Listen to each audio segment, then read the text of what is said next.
स्वागत है आपका हमारे YouTube चैनल ईश्वर के मार्ग में। आज हम आपके लिए लेकर आए हैं संपूर्ण भगवद गीता सार, जीवन को दिशा देने वाला, आत्मा को जागृत करने वाला, श्री कृष्ण का दिव्य और जीवन बदल देने वाला उपदेश। गीता क्यों, आज क्यों? भगवद गीता किसी एक धर्म, युग या युद्ध की कथा नहीं है।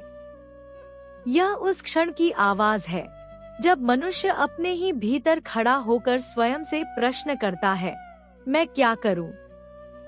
कुरुक्षेत्र केवल एक मैदान नहीं, बल्कि हर उस स्थिति का प्रतीक है जहां निर्णय टल नहीं सकता। गीता का जन्म तलवारों की टकराहट से नहीं, अर्जुन के हृदय के कंपन से हुआ। आज का मनुष्य भी अर्जुन है। कर्तव्य सामने है, भावनाएं पीछे खींच रही हैं और विवेक मौन खड़ा है। इसी मौन को शब्द देने का नाम है गीता। अध्याय 1, अर्जुन विषाद योग।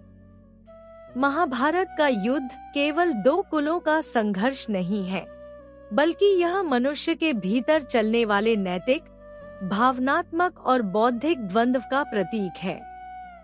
भगवद गीता का प्रथम अध्याय इसी आंतरिक संघर्ष को उद्घाटित करता है। यह अध्याय हमें बताता है कि जब जीवन में निर्णय का क्षण आता है, तब सबसे शक्तिशाली व्यक्ति भी भीतर से टूट सकता है। अर्जुन, जो अपने समय का महान धनुर्धर है, उसी क्षण मानसिक रूप से सबसे कमजोर दिखाई देता है। कुरुक्षेत्र में दोनों सेनाएं आमने सामने खड़ी हैं। शंखनाद हो चुका है, युद्ध की घोषणा हो चुकी है। परंतु अर्जुन युद्ध आरंभ करने से पहले अपने सारथी श्री कृष्ण से कहता है कि वह रथ को दोनों सेनाओं के बीच ले जाए। यह आग्रह केवल युद्ध देखने की जिज्ञासा नहीं है, बल्कि अपने ही जीवन के सत्य को प्रत्यक्ष देखने की एक आंतरिक आवश्यकता है। जब अर्जुन दोनों ओर खड़े योद्धाओं को देखता है, तब उसे शत्रु नहीं दिखते, उसे अपने ही लोग दिखते हैं। पितामह भीष्म, गुरु द्रोणाचार्य, काका भाई, मित्र और सगे संबंधी। यहीं से अर्जुन का विषाद आरंभ होता है। उसके हाथ कांपने लगते हैं, मुख सूख जाता है, शरीर शिथिल हो जाता है। यह केवल शारीरिक दुर्बलता नहीं है, यह उस मनुष्य की अवस्था है जो अपने कर्तव्य और अपने भावनात्मक लगाव के बीच फंस गया है। अर्जुन के मन में यह प्रश्न उठता है कि जिस युद्ध में अपने ही लोगों का विनाश हो, वह विजय किस काम की? राज्य, सुख और ऐश्वर्य भी उसे व्यर्थ प्रतीत होने लगते हैं। अर्जुन का तर्क मानवीय है। वह कहता है कि कुल का नाश होने से परंपराएं नष्ट हो जाएंगी, समाज में अधर्म बढ़ेगा और स्त्रियां असुरक्षित हो जाएंगी। इससे वर्ण संकर उत्पन्न होगा और सामाजिक व्यवस्था टूट जाएगी। यह विचार दर्शाता है कि अर्जुन केवल योद्धा नहीं है, वह एक संवेदनशील और जिम्मेदार व्यक्ति भी है। परंतु समस्या यह है कि उसका यह विवेक भावनाओं से ढका हुआ है। अर्जुन यहाँ अहिंसा की बात करता है, पर यह अहिंसा कर्तव्य से पलायन बन जाती है। वह युद्ध को पाप समझने लगता है और स्वयं को अपराधी अनुभव करता है। इसी क्षण वह कहता है कि वह अपने धनुष गांडीव को त्याग देता है और युद्ध नहीं करेगा। उसका यह त्याग बाहरी रूप से महान लग सकता है, पर भीतर से यह भ्रम का परिणाम है। अर्जुन का विषाद हमें यह सिखाता है कि जीवन में जब हम केवल भावनाओं के आधार पर निर्णय लेते हैं, तब सत्य धुंधला हो जाता है। मोह, करुणा और भय, ये तीनों मिलकर विवेक को दबा देते हैं। अर्जुन का रोना, उसका बैठ जाना, उसका शस्त्र त्याग, ये सब उस मनुष्य के प्रतीक हैं जो समस्या से भागना चाहता है। यह अध्याय हमें यह भी दिखाता है कि प्रश्न पूछना कमजोरी नहीं है, अर्जुन अपने संशय को खुलकर व्यक्त करता है। वह अपने भीतर के द्वंद्व को स्वीकार करता है। यही स्वीकार आगे चलकर ज्ञान का द्वार खोलता है। यदि अर्जुन यह विषाद न व्यक्त करता तो गीता का उपदेश संभव ही नहीं होता। अर्जुन विषाद योग इसलिए महत्वपूर्ण है क्योंकि यह गीता की नींव है। यह अध्याय बताता है कि अध्यात्म की शुरुआत तब होती है जब मनुष्य अपने भ्रम को पहचान लेता है। यह स्वीकार करना कि मैं नहीं जानता वास्तव में ज्ञान की पहली सीढ़ी है। अध्याय के अंत में अर्जुन पूर्णतः टूट चुका है। वह श्री कृष्ण के सामने बैठकर कहता है कि वह युद्ध नहीं करेगा। यह समर्पण अभी अधूरा है क्योंकि इसमें ज्ञान नहीं है, केवल पीड़ा है। पर यही पीड़ा आगे चलकर परिवर्तन का कारण बनेगी। इस प्रकार अर्जुन विषाद योग हमें यह सिखाता है कि जीवन में संकट का आना अनिवार्य है, पर संकट में सही दृष्टि होना आवश्यक है। जब दृष्टि भ्रमित होती है तब शक्ति भी दुर्बल हो जाती है, और जब मनुष्य अपने ही भीतर हार मान लेता है तब उसे मार्गदर्शन की आवश्यकता होती है। यही मार्गदर्शन अगले अध्यायों में श्री कृष्ण प्रदान करते हैं। अध्याय 2 सांख्य योग। अर्जुन विषाद योग में अर्जुन जिस मानसिक टूटन और भ्रम की अवस्था में पहुंचता है, वहीं से सांख्य योग का आरंभ होता है। यह अध्याय भगवद गीता का सबसे महत्वपूर्ण और आधारभूत अध्याय माना जाता है, क्योंकि आगे आने वाले सभी योगों, कर्मयोग, भक्ति योग और ध्यान योग की जड़ें यहीं से निकलती है। यहाँ श्री कृष्ण केवल अर्जुन को युद्ध के लिए प्रेरित नहीं करते, बल्कि मनुष्य को जीवन को देखने की सही दृष्टि प्रदान करते हैं। जब अर्जुन अपने धनुष को त्याग कर रथ में बैठ जाता है और कहता है कि वह युद्ध नहीं करेगा, तब श्री कृष्ण पहली बार गंभीर स्वर में उससे संवाद करते हैं। वे अर्जुन की करुणा को तुरंत महान नहीं बताते, बल्कि उसे अज्ञान से उत्पन्न कहते हैं। यह बहुत गहरी बात है। हर करुणा धर्म नहीं होती और हर त्याग श्रेष्ठ नहीं होता। यदि त्याग विवेक से रहित हो तो वह भी बंधन बन जाता है। श्री कृष्ण अर्जुन को सबसे पहले आत्मा का ज्ञान देते हैं। वे स्पष्ट कहते हैं कि आत्मा न कभी जन्म लेती है और न कभी मरती है। शरीर नश्वर है पर आत्मा शाश्वत है। जैसे मनुष्य पुराने वस्त्र त्याग कर नए वस्त्र धारण करता है, वैसे ही आत्मा पुराने शरीर को छोड़कर नया शरीर धारण करती है। इस उदाहरण के माध्यम से श्री कृष्ण मृत्यु के भय को जड़ से समाप्त कर देते हैं। यहाँ श्री कृष्ण अर्जुन को समझाते हैं कि जिनके लिए वह शोक कर रहा है, वे वास्तव में मारे नहीं जाएंगे। केवल शरीर का नाश होगा, आत्मा का नहीं। शोक का कारण अज्ञान है, क्योंकि हम शरीर को ही सब कुछ मान लेते हैं। जब तक मनुष्य आत्मा और शरीर के अंतर को नहीं समझता, तब तक वह दुख और भय से मुक्त नहीं हो सकता। इसके बाद श्री कृष्ण कर्तव्य की बात करते हैं। वे कहते हैं कि क्षत्रिय के लिए धर्मयुक्त युद्ध से बड़ा कोई कर्तव्य नहीं है। यदि अर्जुन युद्ध से भागता है तो वह अपने धर्म से गिर जाएगा और समाज में अपयश प्राप्त करेगा। यहाँ श्री कृष्ण यह स्पष्ट करते हैं कि कर्तव्य का त्याग करुणा नहीं, बल्कि कायरता बन सकता है। इस अध्याय का सबसे प्रसिद्ध और क्रांतिकारी सिद्धांत है, कर्म करो, फल की चिंता मत करो। श्री कृष्ण कहते हैं कि मनुष्य का अधिकार केवल कर्म करने में है, फल पर नहीं। जब हम फल की आसक्ति से बंध जाते हैं, तब कर्म हमें बांधने लगता है। पर जब कर्म को कर्तव्य समझकर किया जाता है, तब वही कर्म मुक्ति का साधन बन जाता है। श्री कृष्ण यहाँ समत्व योग का भी उपदेश देते हैं। वे कहते हैं कि सुख और दुख, लाभ और हानि, जय और पराजय, इन सबको समान भाव से देखना ही योग है। जो व्यक्ति इन द्वंद्वों से ऊपर उठ जाता है वही स्थिर बुद्धि वाला कहलाता है। स्थिर बुद्धि वाले व्यक्ति का वर्णन इस अध्याय का एक अत्यंत सुंदर और व्यावहारिक भाग है। श्री कृष्ण बताते हैं कि ऐसा व्यक्ति न तो सुख में अत्यधिक प्रसन्न होता है और न दुख में टूट जाता है। उसकी इंद्रियां संयमित होती हैं, उसका मन शांत रहता है और उसकी चेतना आत्मा में स्थित होती है। श्री कृष्ण यह भी समझाते हैं कि इंद्रियों का अनियंत्रित भोग मनुष्य को पतन की ओर ले जाता है। इंद्रियों से विषयों का संपर्क इच्छा उत्पन्न करता है, इच्छा से क्रोध, क्रोध से मोह और मोह से स्मृति भ्रम। स्मृति भ्रमित होने पर बुद्धि नष्ट हो जाती है और मनुष्य पतन की ओर बढ़ जाता है। यह पूरा क्रम आज के जीवन में भी स्पष्ट रूप से देखा जा सकता है।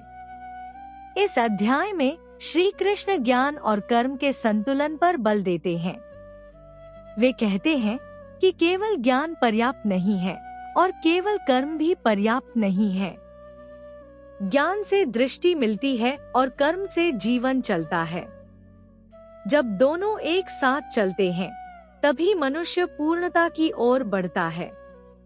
सांख्य योग का सार यह है कि मनुष्य को स्वयं को शरीर नहीं, आत्मा मानकर जीवन जीना चाहिए। जब यह दृष्टि विकसित होती है तब भय, शोक और मोह स्वतः ही कम हो जाते हैं। मनुष्य परिस्थितियों का दास नहीं रहता बल्कि साक्षी बन जाता है। अध्याय के अंत तक अर्जुन का विषाद पूरी तरह समाप्त नहीं होता, पर उसकी दिशा बदल जाती है। अब वह शोक में डूबा हुआ योद्धा नहीं बल्कि ज्ञान को सुनने वाला शिष्य बन चुका है। यही परिवर्तन गीता की सबसे बड़ी उपलब्धि है। इस प्रकार सांख्य योग हमें सिखाता है कि जीवन का समाधान बाहर नहीं, भीतर है। जब दृष्टि बदलती है तभी जीवन बदलता है। आत्मज्ञान ही वह दीपक है जो अज्ञान के अंधकार को दूर करता है और मनुष्य को उसके वास्तविक स्वरूप से परिचित कराता है। अध्याय 3 कर्म योग। कुरुक्षेत्र के युद्ध क्षेत्र में अर्जुन का मन अभी भी अनेक प्रश्नों से घिरा हुआ है। अध्याय 2 में श्री कृष्ण ने आत्मा के शाश्वत स्वरूप, ज्ञान और स्थिर बुद्धि का उपदेश दिया था, किंतु अर्जुन के हृदय में एक उलझन शेष रह जाती है। यदि ज्ञान इतना श्रेष्ठ है, यदि आत्मा अविनाशी है और कर्मों का फल आत्मा को स्पर्श नहीं करता, तो फिर इस भयंकर युद्ध जैसे कर्म में प्रवृत्त होने की आवश्यकता क्या है? इसी प्रश्न से अध्याय 3 का आरंभ होता है, जहां अर्जुन श्री कृष्ण से स्पष्ट रूप से पूछता है कि यदि ज्ञान मार्ग श्रेष्ठ है तो वे उसे कर्म में क्यों प्रवृत्त कर रहे हैं। यह प्रश्न केवल अर्जुन का नहीं बल्कि हर उस मनुष्य का है जो संसार में रहते हुए त्याग और कर्म के बीच संतुलन खोजता है। श्री कृष्ण अर्जुन की इस उलझन को अत्यंत करुणा और स्पष्टता से सुलझाते हैं। वे कहते हैं कि इस संसार में कोई भी व्यक्ति क्षण भर भी बिना कर्म किए नहीं रह सकता। प्रकृति के गुण सत्व, रजस और तमस मनुष्य को कर्म करने के लिए बाध्य करते हैं। जो व्यक्ति बाहरी रूप से कर्मों का त्याग करता है लेकिन मन में विषयवासनाओं का चिंतन करता रहता है, वह वास्तव में पाखंडी है। सच्चा त्याग कर्मों से भागना नहीं बल्कि कर्म करते हुए आसक्ति का त्याग करना है। यही कर्म योग का मूल है। कर्म योग का अर्थ है कर्तव्य का पालन करते हुए फल की इच्छा का परित्याग।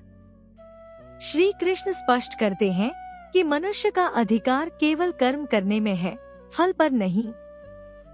फल की आसक्ति ही बंधन का कारण बनती है। जब व्यक्ति फल की चिंता छोड़कर केवल अपने कर्तव्य पर ध्यान केंद्रित करता है, तब वही कर्म उसे बंधन में नहीं डालता बल्कि मुक्त करता है। यह शिक्षा केवल युद्ध के लिए नहीं बल्कि जीवन के हर क्षेत्र, परिवार, समाज, कार्य और साधना के लिए समान रूप से लागू होती है। श्री कृष्ण यज्ञ की अवधारणा को कर्म योग से जोड़ते हैं। वे बताते हैं कि सृष्टि के आरंभ में ब्रह्मा ने यज्ञ के साथ प्रजा की रचना की और कहा कि यज्ञ के द्वारा तुम उन्नति प्राप्त करो। यहाँ यज्ञ का अर्थ केवल अग्नि में आहुति देना नहीं है, बल्कि ऐसा प्रत्येक कर्म है जो समष्टि के कल्याण के लिए किया जाए। जब मनुष्य अपने कर्मों को यज्ञ भाव से करता है, तब वह प्रकृति के नियमों के साथ सामंजस्य में जीता है। इस प्रकार कर्म व्यक्तिगत स्वार्थ से ऊपर उठकर सामाजिक और आध्यात्मिक कर्तव्य बन जाता है। श्री कृष्ण यह भी स्पष्ट करते हैं कि देवता, प्रकृति और मनुष्य तीनों एक दूसरे पर आश्रित हैं। मनुष्य यज्ञ के द्वारा देवताओं को तृप्त करता है, देवता वर्षा के द्वारा अन्न उत्पन्न करते हैं और अन्न से प्राणी जीवन धारण करते हैं। इस चक्र को जो तोड़ता है वह पाप का भागी होता है। यहाँ यह शिक्षा दी गई है कि मनुष्य को केवल लेने वाला नहीं, देने वाला भी बनना चाहिए। कर्म योग का एक महत्वपूर्ण पक्ष यही है कि व्यक्ति समाज और प्रकृति के प्रति अपने दायित्व को समझे। आगे श्री कृष्ण आत्मज्ञानी पुरुष की स्थिति का वर्णन करते हैं। वे कहते हैं कि जो व्यक्ति आत्मा में ही संतुष्ट है, जिसके लिए न कोई कर्तव्य शेष है और न ही कोई अपेक्षा, उसके लिए कर्मों की अनिवार्यता नहीं रहती। किंतु ऐसे आत्मज्ञानी व्यक्ति भी लोक संग्रह के लिए कर्म करते हैं। श्री कृष्ण स्वयं को उदाहरण के रूप में प्रस्तुत करते हैं और कहते हैं कि तीनों लोकों में उनके लिए कुछ भी अप्राप्त नहीं है, फिर भी वे कर्म करते हैं। यदि वे कर्म न करें तो संसार में अव्यवस्था फैल जाएगी। इस प्रकार वे अर्जुन को सिखाते हैं कि श्रेष्ठ व्यक्ति का आचरण ही समाज के लिए आदर्श बनता है। कर्म योग में अहंकार का त्याग अत्यंत आवश्यक है। श्री कृष्ण बताते हैं कि वास्तव में सभी कर्म प्रकृति के गुणों द्वारा किए जाते हैं, किंतु अहंकार से भ्रमित व्यक्ति स्वयं को कर्ता मान लेता है। जब मनुष्य यह समझ लेता है कि वह केवल एक माध्यम है और वास्तविक कर्ता प्रकृति है, तब उसके भीतर विनम्रता और शांति का भाव उत्पन्न होता है। यही समझ उसे कर्मों के बंधन से मुक्त करती है। अध्याय के अंत में श्री कृष्ण काम और क्रोध को मनुष्य का सबसे बड़ा शत्रु बताते हैं। रजोगुण से उत्पन्न कामना ही क्रोध का कारण बनती है और यही मनुष्य की बुद्धि को ढक देती है। जैसे धुएं से अग्नि ढक जाती है, वैसे ही कामना से ज्ञान ढक जाता है। कर्म योग का अभ्यास मनुष्य को इस कामना पर विजय पाने में सहायता करता है। जब कर्म कर्तव्य भाव से और ईश्वर को अर्पित होकर किया जाता है, तब कामना और अहंकार धीरे धीरे क्षीण हो जाते हैं। तब वह प्रकृति के नियमों के साथ सामंजस्य में जीता है। इस प्रकार कर्म व्यक्तिगत स्वार्थ से ऊपर उठकर सामाजिक और आध्यात्मिक कर्तव्य बन जाता है। श्री कृष्ण यह भी स्पष्ट करते हैं कि देवता, प्रकृति और मनुष्य तीनों एक दूसरे पर आश्रित हैं। मनुष्य यज्ञ के द्वारा देवताओं को तृप्त करता है, देवता वर्षा के द्वारा अन्न उत्पन्न करते हैं और अन्न से प्राणी जीवन धारण करते हैं। इस चक्र को जो तोड़ता है वह पाप का भागी होता है। यहाँ यह शिक्षा दी गई है कि मनुष्य को केवल लेने वाला नहीं, देने वाला भी बनना चाहिए। कर्म योग का एक महत्वपूर्ण पक्ष यही है कि व्यक्ति समाज और प्रकृति के प्रति अपने दायित्व को समझे। आगे श्री कृष्ण आत्मज्ञानी पुरुष की स्थिति का वर्णन करते हैं। वे कहते हैं कि जो व्यक्ति आत्मा में ही संतुष्ट है, जिसके लिए न कोई कर्तव्य शेष है और न ही कोई अपेक्षा, उसके लिए कर्मों की अनिवार्यता नहीं रहती। किंतु ऐसे आत्मज्ञानी व्यक्ति भी लोक संग्रह के लिए कर्म करते हैं। श्री कृष्ण स्वयं को उदाहरण के रूप में प्रस्तुत करते हैं और कहते हैं कि तीनों लोकों में उनके लिए कुछ भी अप्राप्त नहीं है, फिर भी वे कर्म करते हैं। यदि वे कर्म न करें तो संसार में अव्यवस्था फैल जाएगी। इस प्रकार वे अर्जुन को सिखाते हैं कि श्रेष्ठ व्यक्ति का आचरण ही समाज के लिए आदर्श बनता है। कर्म योग में अहंकार का त्याग अत्यंत आवश्यक है।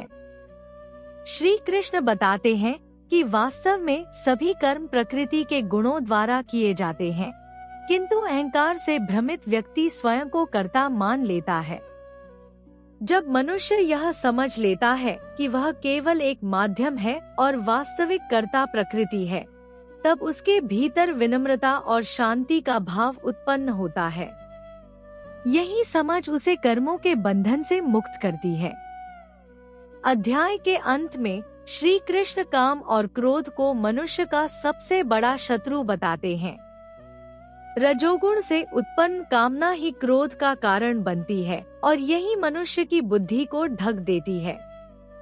जैसे धुएं से अग्नि ढक जाती है, वैसे ही कामना से ज्ञान ढक जाता है। कर्म योग का अभ्यास मनुष्य को इस कामना पर विजय पाने में सहायता करता है। जब कर्म कर्तव्य भाव से और ईश्वर को अर्पित होकर किया जाता है, तब कामना और अहंकार धीरे धीरे क्षीण हो जाते हैं। इस प्रकार अध्याय 3 का सार यह है कि संसार में रहते हुए कर्म से भागना संभव नहीं है और न ही यह उचित है। वास्तविक मार्ग है कर्म करते हुए आसक्ति का त्याग। यही कर्म योग है, यही जीवन की सच्ची साधना है। अर्जुन को यह समझाया जाता है कि युद्ध से पलायन नहीं, बल्कि धर्म पूर्वक कर्म करना ही उसका कर्तव्य है। कर्म योग मनुष्य को संसार में सक्रिय रहते हुए भी आध्यात्मिक उन्नति का मार्ग दिखाता है और यही गीता का व्यावहारिक दर्शन है। अध्याय 4 ज्ञान कर्म संन्यास योग। अध्याय 4 में श्री कृष्ण अर्जुन को उस गूढ़ ज्ञान से परिचित कराते हैं जो कर्म और संन्यास के बीच सेतु का कार्य करता है। जहाँ पिछले अध्याय में कर्म योग की व्यावहारिक शिक्षा दी गई थी, वहीं इस अध्याय में उस कर्म का आध्यात्मिक आधार स्पष्ट किया जाता है। श्री कृष्ण बताते हैं कि यह योग कोई नया उपदेश नहीं है, बल्कि अत्यंत प्राचीन है, जिसे उन्होंने सृष्टि के आरंभ में सूर्य को बताया था। समय के साथ यह परंपरा क्षीण होती गई, इसलिए उसी शाश्वत ज्ञान को वे अब अर्जुन के माध्यम से पुनः प्रकट कर रहे हैं। इस कथन से यह स्पष्ट होता है कि गीता का ज्ञान कालातीत है और प्रत्येक युग में मानव के कल्याण के लिए समान रूप से प्रासंगिक है। श्री कृष्ण अपने अवतार के रहस्य को भी इसी अध्याय में स्पष्ट करते हैं। वे कहते हैं कि यद्यपि वे अजन्मा और अविनाशी हैं, फिर भी अपनी प्रकृति को अधीन करके युग युग में अवतार लेते हैं। जब जब धर्म की हानि और अधर्म की वृद्धि होती है, तब तब वे सज्जनों की रक्षा, दुष्टों के विनाश और धर्म की स्थापना के लिए प्रकट होते हैं। यह विचार केवल ऐतिहासिक या पौराणिक नहीं, बल्कि यह विश्वास जगाता है कि ब्रह्मांड में नैतिक संतुलन की रक्षा के लिए एक दिव्य व्यवस्था सदैव सक्रिय रहती है। इस अध्याय में कर्म के स्वरूप पर गहन विचार किया गया है। श्री कृष्ण बताते हैं कि कर्म को समझना सरल नहीं है, क्योंकि कर्म, अकर्म और विकर्म तीनों में सूक्ष्म अंतर है। जो कर्म बंधन उत्पन्न करता है वह विकर्म है, जो कर्म दिखाई नहीं देता पर भीतर फल देता है वह अकर्म है, और जो कर्म बिना आसक्ति के किया जाए वही मुक्तिदायक कर्म है। ज्ञानी पुरुष वह है जो कर्म में अकर्म और अकर्म में कर्म को देखता है। यह कथन यह सिखाता है कि बाहरी क्रिया से अधिक महत्वपूर्ण है कर्म के पीछे की भावना। ज्ञान के प्रकाश में किया गया कर्म मनुष्य को शुद्ध करता है। श्री कृष्ण बताते हैं कि यज्ञ, दान, तप और कर्म सब ज्ञान से शुद्ध होते हैं। अज्ञान से किया गया कर्म बंधन का कारण बनता है, जबकि ज्ञान से किया गया कर्म मुक्ति का साधन बन जाता है। यहाँ ज्ञान का अर्थ केवल बौद्धिक जानकारी नहीं, बल्कि आत्मा और परम सत्य का प्रत्यक्ष अनुभव है। जब मनुष्य यह जान लेता है कि वह शरीर नहीं, बल्कि शाश्वत आत्मा है, तब उसके कर्मों का स्वरूप स्वतः परिवर्तित हो जाता है। श्री कृष्ण विभिन्न प्रकार के यज्ञों का वर्णन करते हैं, जो प्रतीकात्मक रूप से जीवन की विविध साधनाओं को दर्शाते हैं। कोई इंद्रियों का संयम करता है, कोई प्राणायाम का अभ्यास करता है, कोई ज्ञान यज्ञ करता है। इन सभी का उद्देश्य एक ही है, अहंकार और अज्ञान का क्षय। यह शिक्षा यह दर्शाती है कि आध्यात्मिक मार्ग एक रूप नहीं है। प्रत्येक व्यक्ति अपनी प्रवृत्ति और क्षमता के अनुसार साधना का मार्ग चुन सकता है, किंतु लक्ष्य सभी का एक ही है। ज्ञान की महिमा का वर्णन करते हुए श्री कृष्ण कहते हैं कि इस संसार में ज्ञान के समान पवित्र कुछ भी नहीं है। जैसे अग्नि ईंधन को भस्म कर देती है, वैसे ही ज्ञान समस्त कर्मों को भस्म कर देता है। यहाँ यह स्पष्ट किया गया है कि ज्ञान कर्मों को नष्ट नहीं करता, बल्कि उनके बंधनकारी प्रभाव को समाप्त करता है। ज्ञानयुक्त कर्म जीवन को सहज और निर्मल बना देता है। इस अध्याय में श्रद्धा का भी विशेष महत्व बताया गया है। श्री कृष्ण कहते हैं कि श्रद्धावान व्यक्ति ही ज्ञान को प्राप्त करता है। जिसके भीतर श्रद्धा नहीं है और जो संशय से ग्रस्त है, वह न इस लोक में सुख पाता है और न ही परलोक में। यह कथन यह सिखाता है कि आध्यात्मिक उन्नति के लिए केवल तर्क पर्याप्त नहीं, बल्कि विश्वास और समर्पण भी आवश्यक है। संशय मनुष्य को भीतर से कमजोर करता है, जबकि श्रद्धा उसे आगे बढ़ने की शक्ति देती है। अंत में श्री कृष्ण अर्जुन को आदेश देते हैं कि वह अज्ञान से उत्पन्न संशय को ज्ञान की तलवार से काट दे और कर्म योग में स्थित होकर उठ खड़ा हो। यह केवल अर्जुन के लिए नहीं, बल्कि प्रत्येक मानव के लिए आह्वान है। जीवन में आने वाले संघर्षों से भागने के बजाय ज्ञान के आलोक में अपने कर्तव्य का पालन करना ही सच्चा संन्यास है। अध्याय 4 का सार यह है कि कर्म और संन्यास विरोधी नहीं, बल्कि एक दूसरे के पूरक हैं। जब कर्म ज्ञान से युक्त होता है, तब वही कर्म संन्यास का रूप ले लेता है।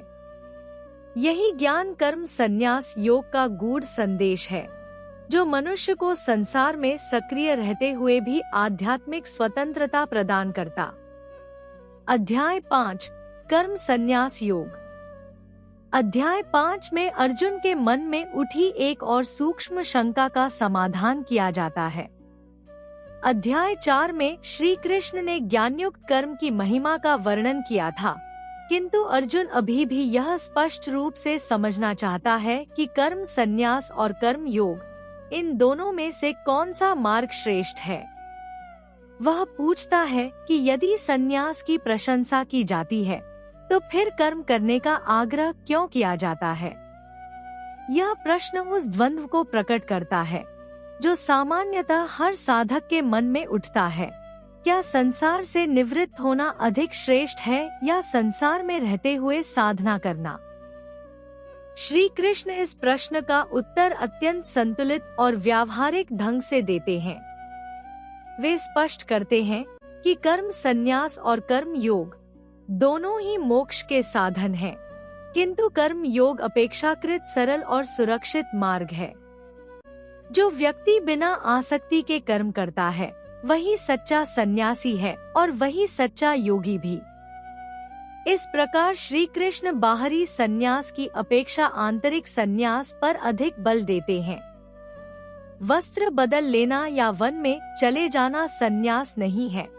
सन्यास है अहंकार और फल की इच्छा का त्याग। इस अध्याय में श्री कृष्ण कर्म योग से उत्पन्न शांति और स्थिरता का सुंदर वर्णन करते हैं।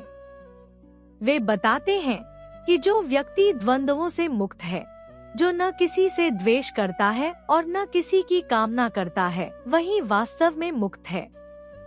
ऐसा व्यक्ति संसार में रहते हुए भी बंधन में नहीं पड़ता। यहाँ यह शिक्षा दी गई है कि मनुष्य का वास्तविक शत्रु बाहरी परिस्थितियाँ नहीं, बल्कि उसका अपना असंतुलित मन है। जब मन शांत हो जाता है, तब संसार स्वयं ही सरल प्रतीत होने लगता है। श्री कृष्ण आत्मा और शरीर के संबंध को भी स्पष्ट करते हैं। वे कहते हैं कि ज्ञानी पुरुष यह जानता है कि वह कुछ भी नहीं करता, जबकि वास्तव में इंद्रियां अपने अपने विषयों में प्रवृत्त रहती हैं। देखने, सुनने, बोलने, चलने, इन सभी क्रियाओं में आत्मा केवल साक्षी रहती है। यह दृष्टि मनुष्य को कर्मों के बंधन से मुक्त करती है। जब यह बोध दृढ़ हो जाता है कि मैं करता नहीं, तब कर्म होते हुए भी मनुष्य भीतर से अछूता रहता है। अध्याय 5 में ब्रह्म भाव की चर्चा विशेष रूप से महत्वपूर्ण है। श्री कृष्ण बताते हैं कि जो व्यक्ति सभी प्राणियों में समान आत्मा को देखता है, वही ब्रह्मा में स्थित है। उसके लिए विद्वान ब्राह्मण, गाय, हाथी, कुत्ता और चांडाल सभी समान है। यह समदृष्टि केवल नैतिक शिक्षा नहीं, बल्कि आत्मिक अनुभव का परिणाम है। जब मनुष्य भीतर से एकत्व का अनुभव करता है, तब उसके व्यवहार में स्वाभाविक करुणा और समता प्रकट होती है। इस अध्याय में सुख और दुख के प्रति समान भाव रखने की शिक्षा दी गई है। श्री कृष्ण कहते हैं कि इंद्रियजन्य सुख क्षणिक होते हैं और अंततः दुख का कारण बनते हैं। इसलिए विवेकशील व्यक्ति उनसे आसक्त नहीं होता। जो व्यक्ति आत्मा में स्थित होकर भीतर से आनंद का अनुभव करता है, वही वास्तविक सुख को प्राप्त करता है। यह शिक्षा आधुनिक जीवन के लिए भी अत्यंत प्रासंगिक है, जहां बाहरी सुख साधनों की भरमार के बावजूद मनुष्य भीतर से असंतुष्ट रहता है। ध्यान और आत्मसंयम का भी इस अध्याय में उल्लेख मिलता है। श्री कृष्ण बताते हैं कि संयमित इंद्रियों और शांत मन वाला व्यक्ति शीघ्र ही ब्रह्मा को प्राप्त करता है। यह ध्यान किसी विशेष आसन या स्थान तक सीमित नहीं, बल्कि एक आंतरिक अवस्था है, जहां मनुष्य अपने भीतर स्थित शांति को पहचानता है। कर्म संन्यास योग का लक्ष्य यही है कि मनुष्य बाहरी कर्म करते हुए भी भीतर से मुक्त और शांत रहे। अध्याय के अंत में श्री कृष्ण स्वयं को समस्त यज्ञों और तपों का भोक्ता, समस्त लोकों का ईश्वर और समस्त प्राणियों का मित्र बताते हैं। जो व्यक्ति इस सत्य को जान लेता है, वह पूर्ण शांति को प्राप्त करता है। यहाँ यह शिक्षा दी गई है कि जब मनुष्य अपने कर्मों को ईश्वर को अर्पित कर देता है और स्वयं को केवल एक साधन मानता है, तब उसके जीवन से भय और चिंता स्वतः समाप्त हो जाते हैं। इस प्रकार अध्याय 5 का सार यह है कि वास्तविक संन्यास बाहरी त्याग में नहीं, बल्कि आंतरिक वैराग्य में है। कर्म करते हुए भी जो व्यक्ति आसक्ति और अहंकार का त्याग कर देता है, वही सच्चा सन्यासी और सच्चा योगी है। कर्म संन्यास योग मनुष्य को संसार में सक्रिय रहते हुए भी आत्मिक शांति और मुक्ति का मार्ग दिखाता है। अध्याय 6 ध्यान योग। लगभग 2000 शब्द, पैराग्राफ शैली। अध्याय 6 में श्री कृष्ण गीता के उस अत्यंत सूक्ष्म और आंतरिक पक्ष को प्रकट करते हैं, जहां कर्म और ज्ञान की यात्रा अंतर्मुखी साधना में परिवर्तित हो जाती है।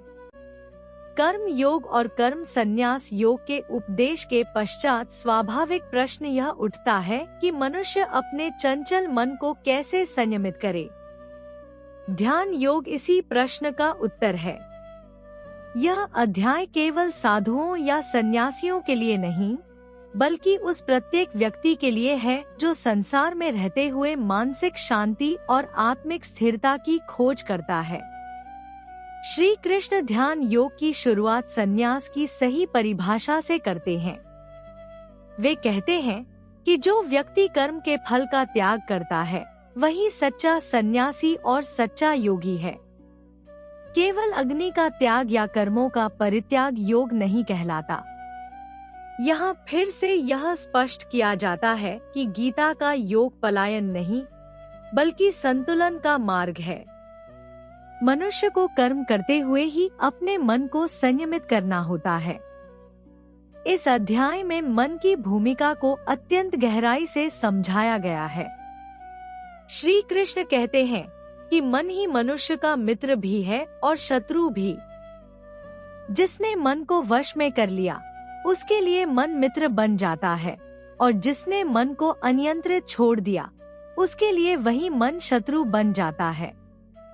यह कथन आज के जीवन में विशेष रूप से प्रासंगिक है, जहां बाहरी साधनों की अधिकता के बावजूद मनुष्य भीतर से अशांत रहता है। ध्यान की प्रक्रिया का वर्णन करते हुए श्री कृष्ण साधना की व्यावहारिक विधि बताते हैं।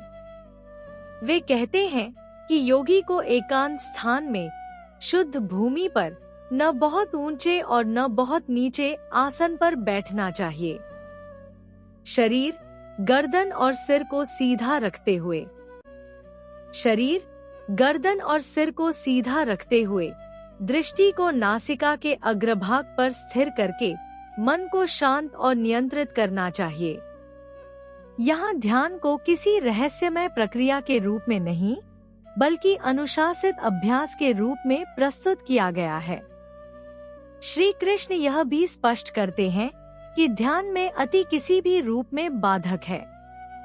न अत्यधिक भोजन, न पूर्ण उपवास, न अत्यधिक निद्रा और न ही पूर्ण जागरण, इनमें से कोई भी योग के लिए उपयुक्त नहीं है। योग संतुलन का मार्ग है। जो व्यक्ति अपने आहार, विहार, कर्म और विश्राम में संतुलन रखता है वही ध्यान में स्थिर हो सकता है। यह शिक्षा आधुनिक जीवन शैली के लिए अत्यंत उपयोगी है, जहां असंतुलन ही अधिकांश मानसिक समस्याओं का कारण बनता है। ध्यान की अवस्था का वर्णन करते हुए श्री कृष्ण बताते हैं कि जब मन पूर्णतः संयमित हो जाता है और आत्मा में स्थित हो जाता है, तब योगी परम शांति का अनुभव करता है। यह आनंद इंद्रियों से उत्पन्न नहीं होता बल्कि आत्मा के भीतर से प्रकट होता है। जो इस आनंद का अनुभव कर लेता है उसके लिए संसार के दुख तुच्छ हो जाते हैं। यहाँ ध्यान को पलायन नहीं बल्कि जीवन की गहराई में प्रवेश के रूप में दिखाया गया है। अर्जुन इस अध्याय में एक अत्यंत ईमानदार प्रश्न पूछता है। वह स्वीकार करता है कि मन अत्यंत चंचल, बलवान और दमन करने में कठिन है। उसे वायु के समान नियंत्रित करना कठिन प्रतीत होता है। यह स्वीकारोक्ति अर्जुन को और भी मानवीय बना देती है, क्योंकि यही संघर्ष हर साधक अनुभव करता है। श्री कृष्ण अर्जुन की इस कठिनाई को स्वीकार करते हैं और कहते हैं कि निस्संदेह मन को वश में करना कठिन है, किंतु अभ्यास और वैराग्य के द्वारा यह संभव है। यह उत्तर निराशा को आशा में बदल देता है। इस अध्याय में योग भ्रष्ट व्यक्ति का भी वर्णन मिलता है। अर्जुन पूछता है कि जो व्यक्ति श्रद्धा के साथ योग का अभ्यास करता है किंतु बीच में विचलित हो जाता है, उसका क्या होता है? श्री कृष्ण आश्वस्त करते हैं कि ऐसे व्यक्ति का कभी पतन नहीं होता। वह अपने पूर्व अभ्यास के संस्कारों के साथ पुनः जन्म लेकर साधना को आगे बढ़ाता है। यह शिक्षा यह सिखाती है कि आध्यात्मिक प्रयास कभी व्यर्थ नहीं जाता। प्रत्येक छोटा प्रयास भी आत्मा के विकास में सहायक होता है। ध्यान योग में समदृष्टि का भी विस्तार से वर्णन है। श्री कृष्ण बताते हैं कि सच्चा योगी स्वयं को सभी प्राणियों में और सभी प्राणियों को स्वयं में देखता है। उसके लिए सुख दुख, सम्मान अपमान और मित्र शत्रु समान हो जाते हैं। यह समता केवल विचार नहीं बल्कि ध्यान से उत्पन्न अनुभूति है। जब मन भीतर से स्थिर हो जाता है, तब बाहरी परिस्थितियां अपना प्रभाव खो देती हैं। अध्याय के अंत में श्री कृष्ण भक्तियों की भूमिका तैयार करते हैं। वे कहते हैं कि सभी योगियों में वह योगी श्रेष्ठ है जो श्रद्धा के साथ अंतर्मन से ईश्वर में लीन रहता है। यहाँ यह स्पष्ट किया जाता है कि ध्यान का अंतिम लक्ष्य शून्यता नहीं, बल्कि परमात्मा के साथ जीवंत संबंध है। ध्यान योग अंततः भक्ति में परिणत हो जाता है। इस प्रकार अध्याय 6 का सार यह है कि मनुष्य का उद्धार या पतन उसके अपने मन पर निर्भर करता है। अभ्यास, वैराग्य और संतुलित जीवन के द्वारा मन को संयमित किया जा सकता है। ध्यान योग मनुष्य को यह सिखाता है कि बाहरी संसार को बदलने से पहले भीतर के संसार को समझना और शांत करना आवश्यक है। यही आंतरिक शांति जीवन के हर संघर्ष में स्थिरता और प्रकाश प्रदान करती है। अध्याय 7 ज्ञान विज्ञान योग, लगभग 2000 शब्द, पैराग्राफ शैली। अध्याय 7 से भगवद गीता का उपदेश एक नई गहराई में प्रवेश करता है। यहाँ श्री कृष्ण अर्जुन को न केवल ज्ञान देते हैं, बल्कि उस ज्ञान के प्रत्यक्ष अनुभव, विज्ञान की ओर भी ले जाते हैं। अब तक गीता में कर्म, संन्यास और ध्यान के मार्ग स्पष्ट किए जा चुके हैं। इस अध्याय में श्री कृष्ण अपने स्वयं के स्वरूप, अपनी शक्ति और इस सृष्टि में अपनी सर्वव्यापकता का रहस्य प्रकट करते हैं। यह अध्याय मनुष्य को यह समझाने के लिए है कि वह जिस सत्य की खोज बाहर करता है, वही सत्य भीतर और चारों ओर विद्यमान है। श्री कृष्ण अर्जुन से कहते हैं कि यदि वह मन को उनसे जोड़कर श्रद्धा के साथ उनका आश्रय ले, तो वह उन्हें पूर्ण रूप से जान सकता है। यहाँ ज्ञान केवल बौद्धिक समझ नहीं है, बल्कि ऐसा अनुभव है जो साधक के जीवन को बदल देता है। विज्ञान का अर्थ है उस सत्य का प्रत्यक्ष बोध। जब ज्ञान अनुभव में बदलता है, तभी वह मुक्तिदायक बनता है। श्री कृष्ण यह भी कहते हैं कि इस ज्ञान के बाद जानने योग्य कुछ भी शेष नहीं रह जाता। इस अध्याय में श्री कृष्ण अपनी प्रकृति को 2 भागों में विभाजित करते हैं, अपरा और परा।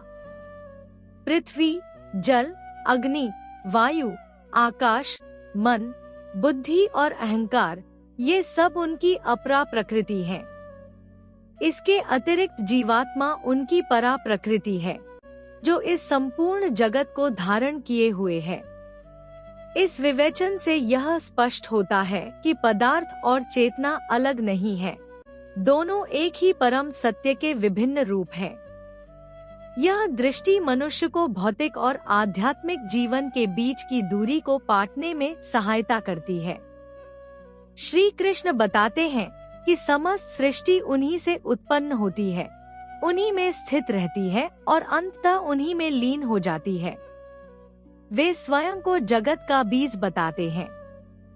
यह कथन यह सिखाता है कि कोई भी वस्तु या घटना उनसे अलग नहीं है।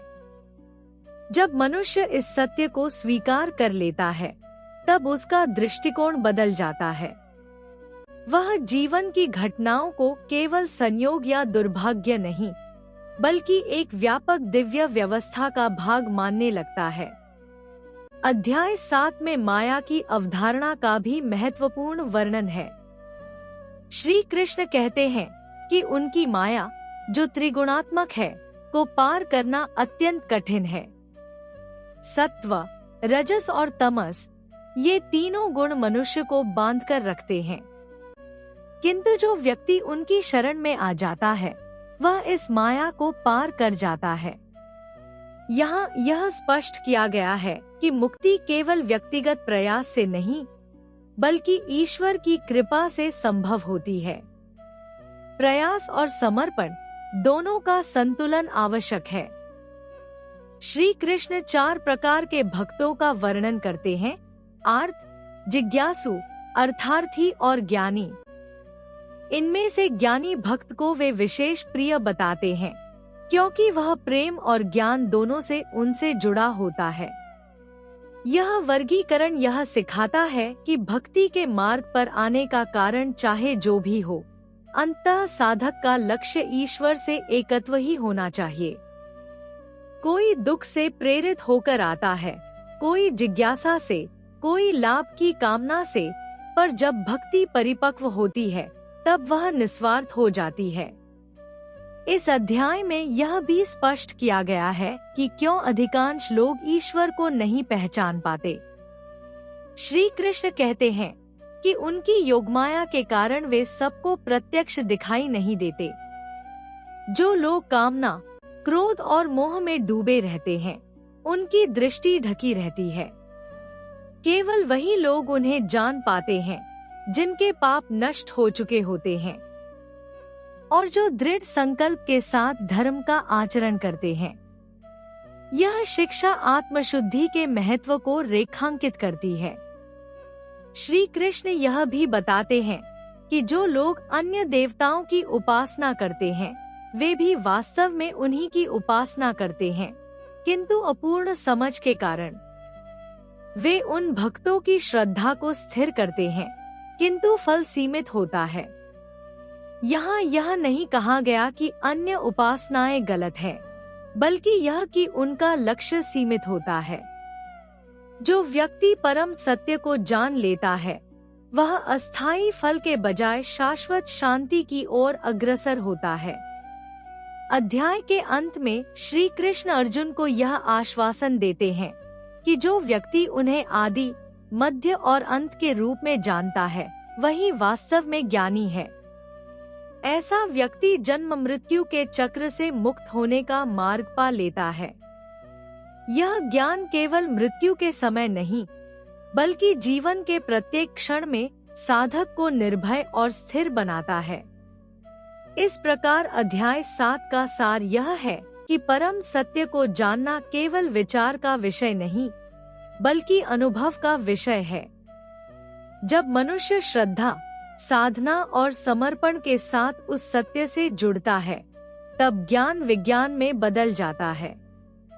ज्ञान विज्ञान योग मनुष्य को यह सिखाता है कि ईश्वर दूर नहीं, बल्कि प्रत्येक कण में और स्वयं उसके भीतर विद्यमान है। अध्याय 8 अक्षर ब्रह्मा योग। अध्याय 8 में भगवद गीता का उपदेश मृत्यु, स्मरण और परम गति जैसे अत्यंत गूढ़ विषयों की ओर अग्रसर होता है।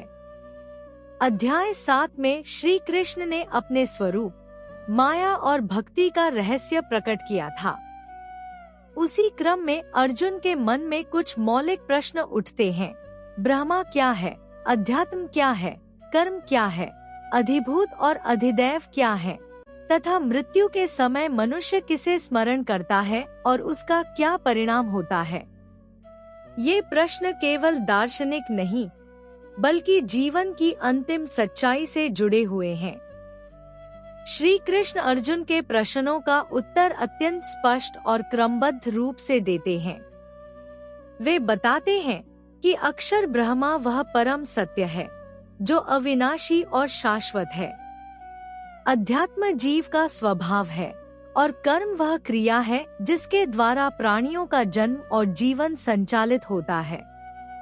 अधिभूत नश्वर पदार्थ जगत है, अधिदैव दिव्य चेतना है और अधियज्ञ स्वयं श्री कृष्ण है, जो प्रत्येक शरीर में अंतर्यामी रूप से स्थित है। इस प्रकार श्री कृष्ण संपूर्ण अस्तित्व को एक ही सूत्र में बांध देते हैं। इस अध्याय का केंद्रीय विषय है मृत्यु के समय स्मरण। श्री कृष्ण कहते हैं कि जो व्यक्ति अंत समय में जिस भाव का स्मरण करता है, वही भाव उसे अगले जन्म में प्राप्त होता है। यह नियम अत्यंत गहरा और व्यावहारिक है। मनुष्य का संपूर्ण जीवन जिस दिशा में प्रवाहित होता है, मृत्यु के क्षण में वही दिशा निर्णायक बन जाती है। इसलिए श्री कृष्ण अर्जुन को सिखाते हैं कि जीवन भर ईश्वर का स्मरण और अभ्यास आवश्यक है, ताकि अंत समय में मन सहज रूप से उसी में स्थित हो सके। श्री कृष्ण यह भी स्पष्ट करते हैं कि जो व्यक्ति अंत समय में अविचल मन से उनका स्मरण करता है वह परम गति को प्राप्त करता है। यहाँ स्मरण केवल मौखिक जप नहीं बल्कि पूर्ण चेतना का ईश्वर में लीन होना है। यह तभी संभव है जब मनुष्य ने जीवन भर अभ्यास और वैराग्य का पालन किया हो।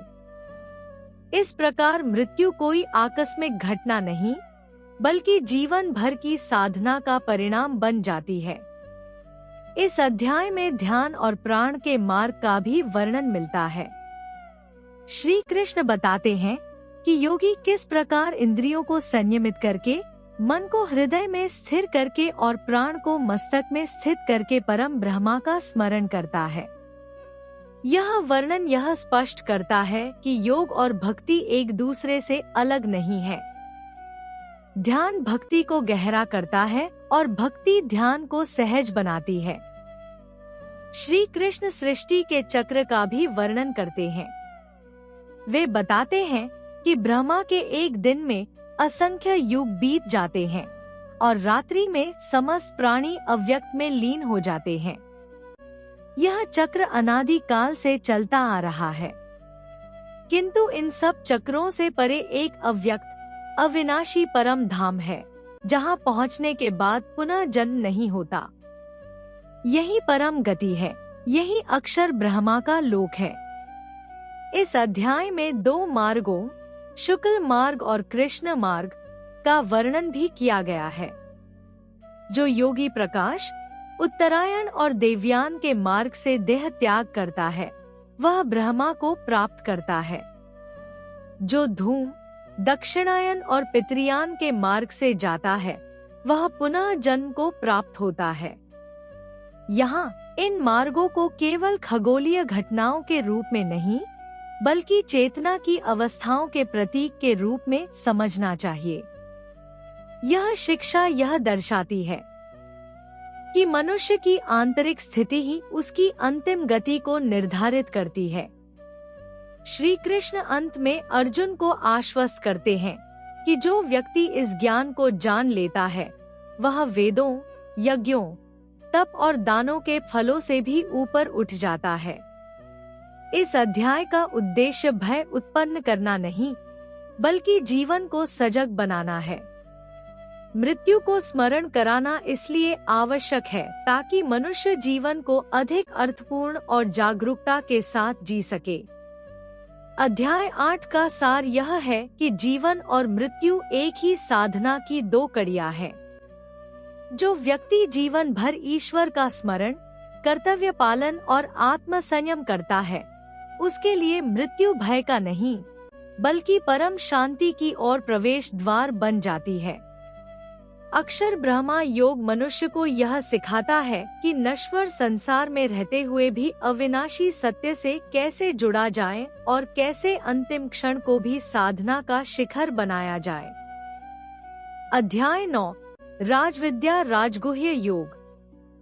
अध्याय 9 को भगवद गीता का हृदय कहा गया है क्योंकि यहाँ श्री कृष्ण अत्यंत सरल और करुण स्वर में उस परम रहस्य को प्रकट करते हैं जिसे जान लेने के बाद साधक का जीवन ही बदल जाता है। यह राजविद्या है, समस्त विद्याओं में श्रेष्ठ, एंड राजगुह्य है, समस्त रहस्यों में परम गुप्त। श्री कृष्ण स्पष्ट करते हैं कि यह ज्ञान वे अर्जुन को इसलिए दे रहे हैं क्योंकि वह श्रद्धावान है और दोष दृष्टि से रहित है।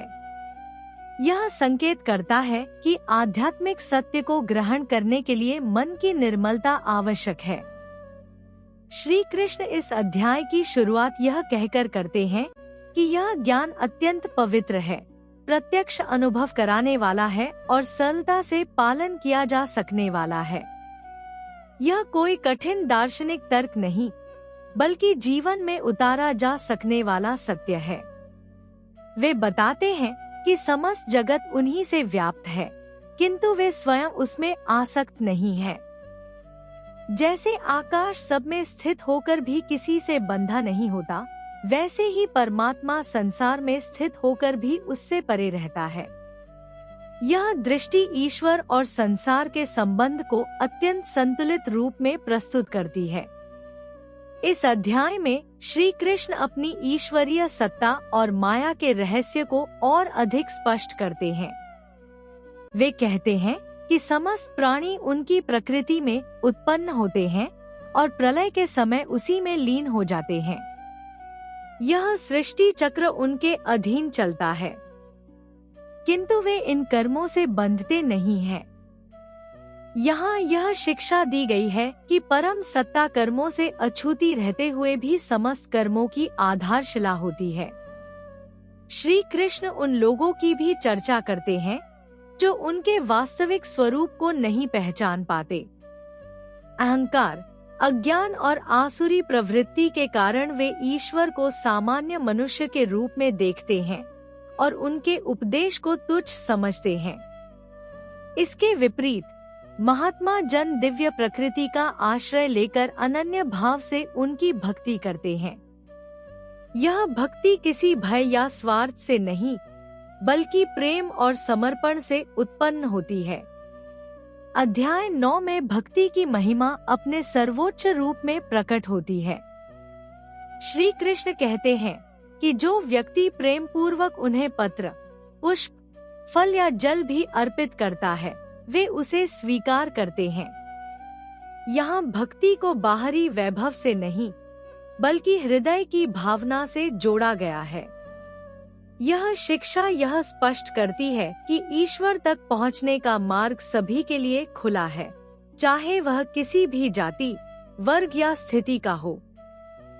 श्री कृष्ण यह भी कहते हैं कि स्त्री, वैश्य, शूद्र, यहाँ तक कि पापयोनि में जन्मे व्यक्ति भी यदि उनकी शरण में आ जाए, तो परम गति को प्राप्त कर सकते हैं। यह कथन गीता की सार्वभौमिकता को दर्शाता है। आध्यात्मिक मुक्ति किसी सामाजिक पहचान पर निर्भर नहीं, बल्कि श्रद्धा और समर्पण पर आधारित है। यह विचार उस समय के समाज के लिए भी क्रांतिकारी था और आज के युग में भी समान रूप से प्रासंगिक है। इस अध्याय में श्री कृष्ण कर्म और भक्ति के सुंदर समन्वय को प्रस्तुत करते हैं। वे अर्जुन से कहते हैं कि वह जो कुछ भी करे, खाए, पिए, यज्ञ करे या दान दे, सब उन्हें अर्पित कर दे। जब जीवन का प्रत्येक कर्म ईश्वर को समर्पित हो जाता है, तब वह साधारण कर्म भी साधना बन जाता है। यह भक्ति योग का अत्यंत सरल और प्रभावी स्वरूप है, जिसे कोई भी अपना सकता है। श्री कृष्ण यह भी स्पष्ट करते हैं कि वे सभी प्राणियों में समान रूप से स्थित हैं।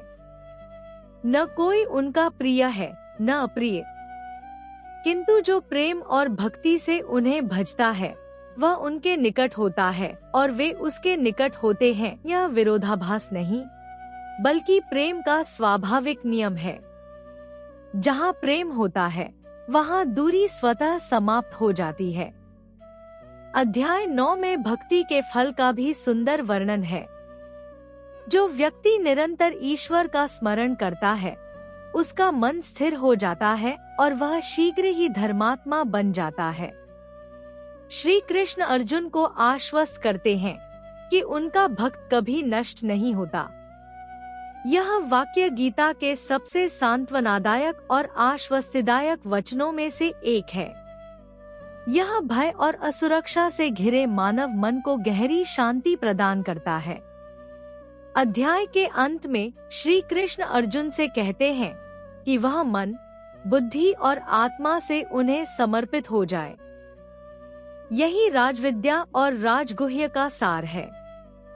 जब मनुष्य पूर्ण समर्पण के साथ ईश्वर से जुड़ जाता है, तब उसके जीवन के सारे बोझ हल्के हो जाते हैं और वह सहज रूप से मुक्ति के मार्ग पर अग्रसर हो जाता है। इस प्रकार अध्याय 9 का सार यह है कि भक्ति ही सबसे सरल, सबसे पवित्र और सबसे प्रभावी मार्ग है। ज्ञान और कर्म तब पूर्ण होते हैं जब वे भक्ति से जुड़े होते हैं। राजविद्या राजगुह्य योग मनुष्य को यह सिखाता है कि ईश्वर को पाने के लिए किसी विशेष योग्यता की नहीं, बल्कि केवल सच्चे हृदय की आवश्यकता होती है। अध्याय 10 विभूति योग। अध्याय 10 में श्री कृष्ण अर्जुन को अपने दिव्य स्वरूप और विभिन्न विभूतियों के माध्यम से ईश्वर की सर्वव्यापकता का अनुभव कराते हैं। यह अध्याय केवल ईश्वर की महिमा का विवरण नहीं, बल्कि साधक के मन में ईश्वर स्मरण को स्थायी रूप देने का मार्गदर्शन भी प्रस्तुत करता है। भक्ति के मार्ग को स्थिर करने के लिए श्री कृष्ण अपने दिव्य स्वरूप की झलक दिखाते हैं, ताकि अर्जुन का मन उनके प्रति न केवल श्रद्धा संपन्न बल्कि अनुभूति संपन्न भी बन सके। श्री कृष्ण स्पष्ट करते हैं कि न देवता उन्हें पूर्ण रूप से जानते हैं और न ही महर्षि। वे स्वयं सभी देवताओं, ऋषियों और जगत के स्रोत हैं। इस दृष्टि से ईश्वर की पूर्णता को केवल बौद्धिक विचार से नहीं, बल्कि अनुभूति से ही समझा जा सकता है। जो व्यक्ति उन्हें समस्त जगत का कारण और आधार मानता है, वह समस्त पापों और बंधनों से मुक्त हो जाता है। इसी कारण साधक को चाहिए कि वह बुद्धि, ज्ञान, क्षमा, सत्य, इंद्रिय निग्रह और सुख दुख की स्थितियों में ईश्वर की उपस्थिति को देखे। श्री कृष्ण भक्ति के महत्व को और दृढ़ करते हैं। वे कहते हैं कि जिन भक्तों का मन निरंतर उनकी ओर स्थित रहता है, वे संतोष, आनंद और आध्यात्मिक सफलता का अनुभव करते हैं। ऐसे भक्तों पर वे विशेष कृपा करते हैं और उन्हें वह बुद्धि प्रदान करते हैं जिससे वे ईश्वर को और अधिक गहराई से जान सकें। यहाँ यह शिक्षा निहित है कि भक्ति केवल साधक के प्रयास का परिणाम नहीं है, बल्कि ईश्वर की कृपा का फल भी है। अध्याय का केंद्रीय विषय उनकी विभूतियां हैं। श्री कृष्ण अर्जुन को बताते हैं कि वे समस्त प्राणियों में आत्मा के रूप में स्थित हैं। आदित्यों में वे विष्णु हैं, ज्योतियों में सूर्य, मरुतों में वायु, नक्षत्रों में चंद्रमा। वे वेदों में सामवेद हैं, देवताओं में इंद्र, इंद्रियों में मन और प्राणियों में चेतना। इस प्रकार वे सिखाते हैं कि ईश्वर को किसी एक रूप, स्थान या मूर्ति तक सीमित न समझा जाए, बल्कि प्रत्येक श्रेष्ठ और प्रभावशाली वस्तु में उनका अनुभव किया जा सकता है। श्री कृष्ण पर्वतों में मेरु, नदियों में गंगा, वृक्षों में पीपल और अस्त्रों में वज्र के रूप में अपनी विभूतियां प्रकट करते हैं। वे कहते हैं कि इन सृजनात्मक शक्तियों में वही परम बीज विद्यमान है। इसका उद्देश्य यह है कि साधक जीवन में प्रत्येक सुंदर, शक्तिशाली और महान वस्तु को देखकर उसमें ईश्वर की उपस्थिति को महसूस करे। इस प्रकार साधक का सामान्य जीवन भी ध्यान और भक्ति का माध्यम बन जाता है। वे यह भी स्पष्ट करते हैं कि वे अपनी सभी विभूतियों का केवल संक्षिप्त वर्णन कर रहे हैं, क्योंकि उनकी महिमा का अंत नहीं है। यह दर्शाता है कि ईश्वर अनंत है और उसकी अभिव्यक्तियां असीमित हैं। मानव बुद्धि केवल संकेतों और प्रतीकों के माध्यम से ईश्वर की झलक पा सकती है, पूर्णता नहीं। यह समझ साधक को अहंकार से बचाती है और विनम्रता का विकास करती है। अर्जुन इस अध्याय में गहरे भाव से श्री कृष्ण की महिमा को स्वीकार करता है। वह उन्हें परम ब्रह्मा, शाश्वत पुरुष और दिव्य धाम के रूप में नमन करता है। यह स्वीकारोक्ति दर्शाती है कि अब अर्जुन की भक्ति केवल बौद्धिक नहीं, बल्कि आत्मिक और भावात्मक स्तर पर भी स्थापित हो चुकी है। अध्याय के अंत में श्री कृष्ण कहते हैं कि यह संपूर्ण जगत वे स्वयं अपने एक अंश द्वारा धारण किए हुए हैं। अध्याय 11 विश्वरूप दर्शन योग। अध्याय 11 भगवद गीता का सबसे विराट, रहस्यमय और भावनात्मक अध्याय है। यहाँ श्री कृष्ण अर्जुन को अपने उस दिव्य स्वरूप का दर्शन कराते हैं जो शब्द, कल्पना और बुद्धि की सीमाओं से परे है। अब तक अर्जुन ने कर्म, ज्ञान और भक्ति के सिद्धांतों को समझा था, परंतु इस अध्याय में वह उन सिद्धांतों की प्रत्यक्ष अनुभूति करता है। यह अध्याय दर्शन का नहीं, साक्षात्कार का अध्याय है, जहाँ तर्क मौन हो जाता है और अनुभव बोलता है। अर्जुन, अध्याय 10 में श्री कृष्ण की विभूतियों को सुनकर गहरे श्रद्धा भाव से भर जाता है। वह स्वीकार करता है कि श्री कृष्ण ही परम ब्रह्मा, परम धाम और सनातन पुरुष हैं। फिर भी उसके मन में एक तीव्र इच्छा उठती है, वह उस परम सत्य को प्रत्यक्ष देखना चाहता है। विनम्रता और भक्ति से भरे स्वर में वह श्री कृष्ण से उनके विश्वरूप के दर्शन की प्रार्थना करता है। यह प्रार्थना अहंकार से नहीं, पूर्ण समर्पण से जन्मी है। श्री कृष्ण अर्जुन से कहते हैं कि साधारण नेत्रों से उस दिव्य रूप को देख पाना संभव नहीं है, इसलिए वे अर्जुन को दिव्य दृष्टि प्रदान करते हैं। यह संकेत करता है कि परम सत्य को देखने के लिए केवल बाहरी आंखें नहीं, बल्कि अंतर्दृष्टि की आवश्यकता होती है। जैसे ही अर्जुन को यह दिव्य दृष्टि मिलती है, उसके सामने एक ऐसा दृश्य प्रकट होता है जिसने मानव कल्पना की सभी सीमाओं को तोड़ दिया। अर्जुन श्री कृष्ण के विश्वरूप में असंख्य मुख, असंख्य नेत्र, असंख्य भुजाएं और अनंत रूप देखता है। संपूर्ण आकाश, दिशाएं और लोक उस विराट देह में समाये हुए दिखाई देते हैं। सूर्य, चंद्र और अग्नि उनके नेत्रों के समान चमक रहे हैं। यह रूप एक साथ अत्यंत सुंदर भी है और अत्यंत भयानक भी। यहाँ सौंदर्य और भय का अद्भुत संगम दिखाई देता है, क्योंकि सत्य दोनों का मूल है। अर्जुन देखता है कि समस्त देवता, ऋषि, गंधर्व और सिद्ध उस विश्वरूप में स्थित हैं। साथ ही वह यह भी देखता है कि सभी योद्धा, राजा और सेनाएं उसी विराट रूप में प्रवेश कर रही हैं और काल के मुख में समा रही हैं। यह दृश्य उसे भयभीत कर देता है। वह समझने लगता है कि जो युद्ध वह बाहरी स्तर पर देख रहा है, वह वास्तव में एक दिव्य योजना का हिस्सा है, जहां काल स्वयं कार्य कर रहा है। श्री कृष्ण अर्जुन से कहते हैं कि वे ही काल है, लोकों का संहार करने वाला समय। यह वचन गीता का सबसे गूढ़ और शक्तिशाली कथन है। इसका अर्थ यह नहीं कि ईश्वर क्रूर है, बल्कि यह कि सृष्टि का प्रत्येक परिवर्तन, जन्म और मृत्यु उसी अनंत सत्ता की व्यवस्था के अंतर्गत होता है। मनुष्य केवल निमित्त मात्र होता है। अर्जुन इस विराट रूप को देखकर भय, विस्मय और भक्ति तीनों भावों से भर जाता है। उसका शरीर कांपने लगता है, स्वर रुक जाता है और मन स्थिर नहीं रह पाता। वह समझ जाता है कि यह रूप मानव संबंधों और मित्रता की सीमाओं से परे है।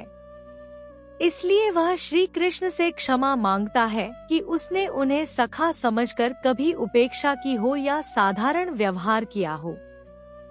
यह क्षमा याचना अर्जुन के अहंकार के पूर्ण विलय का प्रतीक है। इस अध्याय में यह स्पष्ट होता है कि ईश्वर का स्वरूप केवल कोमल और करुणामय नहीं, बल्कि न्यायकारी और विराट भी है। जब मनुष्य केवल ईश्वर के प्रेममय रूप को देखता है, तब उसे शांति मिलती है, परंतु जब वह उसके विराट और काल रूप को देखता है, तब उसे सत्य की गंभीरता का बोध होता है। दोनों ही रूप आवश्यक हैं, क्योंकि सृष्टि संतुलन पर टिकी है। अर्जुन अंततः श्री कृष्ण से प्रार्थना करता है कि वे अपने सौम्य, चतुर्भुज और फिर मानव रूप में लौट आए, क्योंकि वह इस विराट रूप को सहन नहीं कर पा रहा है। श्री कृष्ण उसकी प्रार्थना स्वीकार करते हैं और पुनः अपना सौम्य रूप प्रकट करते हैं।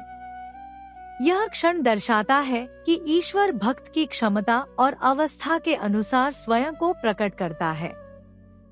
श्री कृष्ण अर्जुन से कहते हैं कि यह विश्वरूप अत्यंत दुर्लभ है और इसे देखने का सौभाग्य देवताओं को भी नहीं मिलता। इसे न वेदों के अध्ययन से, न तपस्या से, न दान से देखा जा सकता है। केवल अनन्य भक्ति से ही यह साक्षात्कार संभव है। यह कथन भक्ति की सर्वोच्चता को स्थापित करता है। अध्याय 11 का सार यह है कि जीवन केवल व्यक्तिगत इच्छाओं और संघर्षों का क्षेत्र नहीं है, बल्कि एक विराट दिव्य योजना का हिस्सा है। जब मनुष्य स्वयं को कर्ता मानने का अहंकार छोड़ देता है और ईश्वर की योजना में स्वयं को एक साधन के रूप में स्वीकार करता है, तब उसके कर्म बंधन नहीं बनते। विश्वरूप दर्शन योग मनुष्य को यह सिखाता है कि भय और शांति, विनाश और सृजन, करुणा और कठोरता, ये सभी एक ही परम सत्य के विभिन्न आयाम हैं। जब यह समझ जीवन में उतर जाती है, तब मनुष्य न परिस्थितियों से भयभीत होता है और न सफलता से अहंकारी। वह केवल धर्म के पथ पर स्थिर होकर कर्म करता है। यही इस अध्याय की परम शिक्षा है। अध्याय 12 भक्ति योग। अध्याय 12 भगवद गीता का सबसे कोमल, सरल और हृदयस्पर्शी अध्याय है। विश्वरूप दर्शन की विराटता और गहनता के बाद यह अध्याय साधक के मन को शांति और स्थिरता प्रदान करता है। यहाँ श्री कृष्ण भक्ति के स्वरूप, उसकी सहजता और भक्त के गुणों का अत्यंत स्पष्ट और व्यवहारिक वर्णन करते हैं। यह अध्याय बताता है कि परम सत्य को पाने के लिए कठिन तर्क या कठोर तपस्या ही आवश्यक नहीं, बल्कि प्रेम और समर्पण ही सबसे सहज मार्ग है। अर्जुन इस अध्याय की शुरुआत में एक अत्यंत महत्वपूर्ण प्रश्न करता है। वह जानना चाहता है कि साकार रूप में ईश्वर की उपासना करने वाले भक्त श्रेष्ठ हैं या निराकार, अव्यक्त ब्रह्मा की साधना करने वाले। यह प्रश्न हर साधक के मन में उठता है, क्योंकि कोई ईश्वर को रूप में देखना चाहता है और कोई उसे निराकार चेतना के रूप में अनुभव करना चाहता है। श्री कृष्ण इस प्रश्न का उत्तर बड़े संतुलन के साथ देते हैं। वे कहते हैं कि जो भक्त मन को मुझ में स्थिर करके निरंतर श्रद्धा के साथ मेरी उपासना करते हैं, वे उन्हें अत्यंत प्रिय हैं। साथ ही वे यह भी स्वीकार करते हैं कि जो लोग इंद्रियों का निग्रह करके अव्यक्त, सर्वव्यापक और अचल ब्रह्मा की उपासना करते हैं, वे भी अंततः मुझे ही प्राप्त करते हैं। किंतु वे यह स्पष्ट करते हैं कि देहधारी मनुष्य के लिए अव्यक्त की साधना अधिक कठिन है। यहाँ श्री कृष्ण व्यावहारिक दृष्टिकोण अपनाते हैं। वे किसी एक मार्ग को नकारते नहीं, परंतु साधारण मनुष्य के लिए भक्ति के मार्ग को सरल और सुलभ बताते हैं। साकार भक्ति में मन को टिकाने के लिए एक आधार मिलता है, जिससे साधना सहज बनती है। यह अध्याय साधक को यह आश्वासन देता है कि ईश्वर किसी विशेष पद्धति तक सीमित नहीं है, बल्कि भाव की पवित्रता को ही महत्व देता है। श्री कृष्ण आगे कहते हैं कि जो व्यक्ति अपने सभी कर्म मुझे समर्पित करता है, मुझ में मन लगाता है और मुझसे विमुख नहीं होता, उसका उद्धार मैं शीघ्र करता हूँ। यह वचन भक्ति का सार है, कर्तापन का त्याग और समर्पण। जब साधक यह मान लेता है कि वह केवल निमित्त मात्र है, तब कर्म बंधन नहीं बनते। इस अध्याय का सबसे महत्वपूर्ण और प्रसिद्ध भाग भक्त के गुणों का वर्णन है। श्री कृष्ण बताते हैं कि जो भक्त किसी से द्वेष नहीं करता, जो सबके प्रति मित्रता और करुणा रखता है, जो अहंकार और ममता से रहित है, जो सुख दुख में संभाव रखता है, वह मुझे प्रिय है। यहाँ भक्ति को किसी पूजा पाठ या अनुष्ठान तक सीमित नहीं किया गया, बल्कि जीवन के व्यवहार में उतारा गया है। श्री कृष्ण यह भी कहते हैं कि जो भक्त क्षमाशील है, संतुष्ट रहता है, संयमी है और दृढ़ निश्चय वाला है, उसका मन और बुद्धि मुझ में अर्पित है, वह मुझे अत्यंत प्रिय है। यह स्पष्ट करता है कि भक्ति का संबंध केवल भावुकता से नहीं, बल्कि आचरण और चरित्र से भी है। भक्ति योग में बाहरी आडंबर का कोई स्थान नहीं है। श्री कृष्ण बताते हैं कि जो न किसी से भयभीत होता है और न किसी को भय देता है, जो हर्ष, क्रोध और ईर्ष्या से मुक्त है, वही सच्चा भक्त है। इस प्रकार भक्ति एक आंतरिक शुद्धि की प्रक्रिया बन जाती है। अध्याय 12 यह भी सिखाता है कि भक्ति का अर्थ संसार से पलायन नहीं है। भक्त संसार में रहते हुए भी उससे बंधा नहीं रहता। वह अपने कर्तव्यों का पालन करता है, परंतु फल की आसक्ति से मुक्त रहता है। यही भक्ति को जीवनोपयोगी बनाता है। श्री कृष्ण अंत में कहते हैं कि जो भक्त इन गुणों को श्रद्धा के साथ अपनाता है और मेरे इस अमृतमय उपदेश को धारण करता है, वह मुझे अत्यंत प्रिय होता है। यह वचन साधक को यह भरोसा देता है कि ईश्वर कठोर नहीं बल्कि प्रेममय है और वह प्रयास को देखता है, पूर्णता को नहीं। अध्याय 12 का सार यह है कि भक्ति ईश्वर को पाने का सबसे सरल और सुरक्षित मार्ग है। जहाँ ज्ञान में भ्रम की संभावना है और कर्म में बंधन का खतरा, वहीं भक्ति में प्रेम और समर्पण के कारण पतन की आशंका नहीं रहती। जब मनुष्य प्रेम पूर्वक ईश्वर से जुड़ता है, तब उसका जीवन स्वयं एक साधना बन जाता है। यही भक्ति योग की परम शिक्षा है। अध्याय 13 क्षेत्र क्षेत्रज्ञ विभाग योग। अध्याय 13 भगवद गीता का एक अत्यंत दार्शनिक और विवेकपूर्ण अध्याय है, जहाँ श्री कृष्ण जीवन के मूल प्रश्न मैं कौन हूँ का स्पष्ट उत्तर देते हैं। भक्ति योग की कोमलता के बाद यह अध्याय साधक की बुद्धि को शुद्ध करता है और उसे देह तथा आत्मा के भेद का गहरा बोध कराता है। यहाँ ज्ञान को परिभाषा नहीं बल्कि अनुभूति के मार्ग के रूप में प्रस्तुत किया गया है। अर्जुन के प्रश्न के उत्तर में श्री कृष्ण बताते हैं कि यह शरीर क्षेत्र है, अर्थात वह क्षेत्र जहाँ कर्म, अनुभव और परिवर्तन घटित होते हैं। जो इस क्षेत्र को जानता है, अनुभव करता है और साक्षी भाव से देखता है, वही क्षेत्रज्ञ है। यह क्षेत्रज्ञ केवल व्यक्तिगत आत्मा ही नहीं बल्कि परमात्मा भी है, जो सभी क्षेत्रों में समान रूप से स्थित है। इस प्रकार यह अध्याय व्यक्तिगत चेतना और सार्वभौमिक चेतना के एकत्व को स्थापित करता है। श्री कृष्ण स्पष्ट करते हैं कि शरीर पंचमहाभूतों अहंकार, बुद्धि, अव्यक्त प्रकृति, 10 इंद्रियों, मन और विषयों से बना है। इसके साथ ही इच्छा, द्वेष, सुख दुख, संघात और चेतना, ये सब क्षेत्र के विकार हैं। यह विवरण यह सिखाता है कि जो कुछ बदलता है, उत्पन्न होता है और नष्ट होता है, वह आत्मा नहीं हो सकता। आत्मा इन सब का दृष्टा मात्र है। इसके बाद श्री कृष्ण ज्ञान के लक्षण बताते हैं। वे कहते हैं कि अहंकार का अभाव, कपटहीनता, अहिंसा, क्षमा, सरलता, आचार्य की सेवा, शुद्धता, स्थिरता और आत्मसंयम, ये ज्ञान के वास्तविक गुण हैं। यहाँ ज्ञान को पुस्तकीय नहीं बल्कि जीवनाचरण से जोड़ा गया है। यह अध्याय बताता है कि सच्चा ज्ञानी वही है जिसका जीवन विनम्र और करुणामय हो।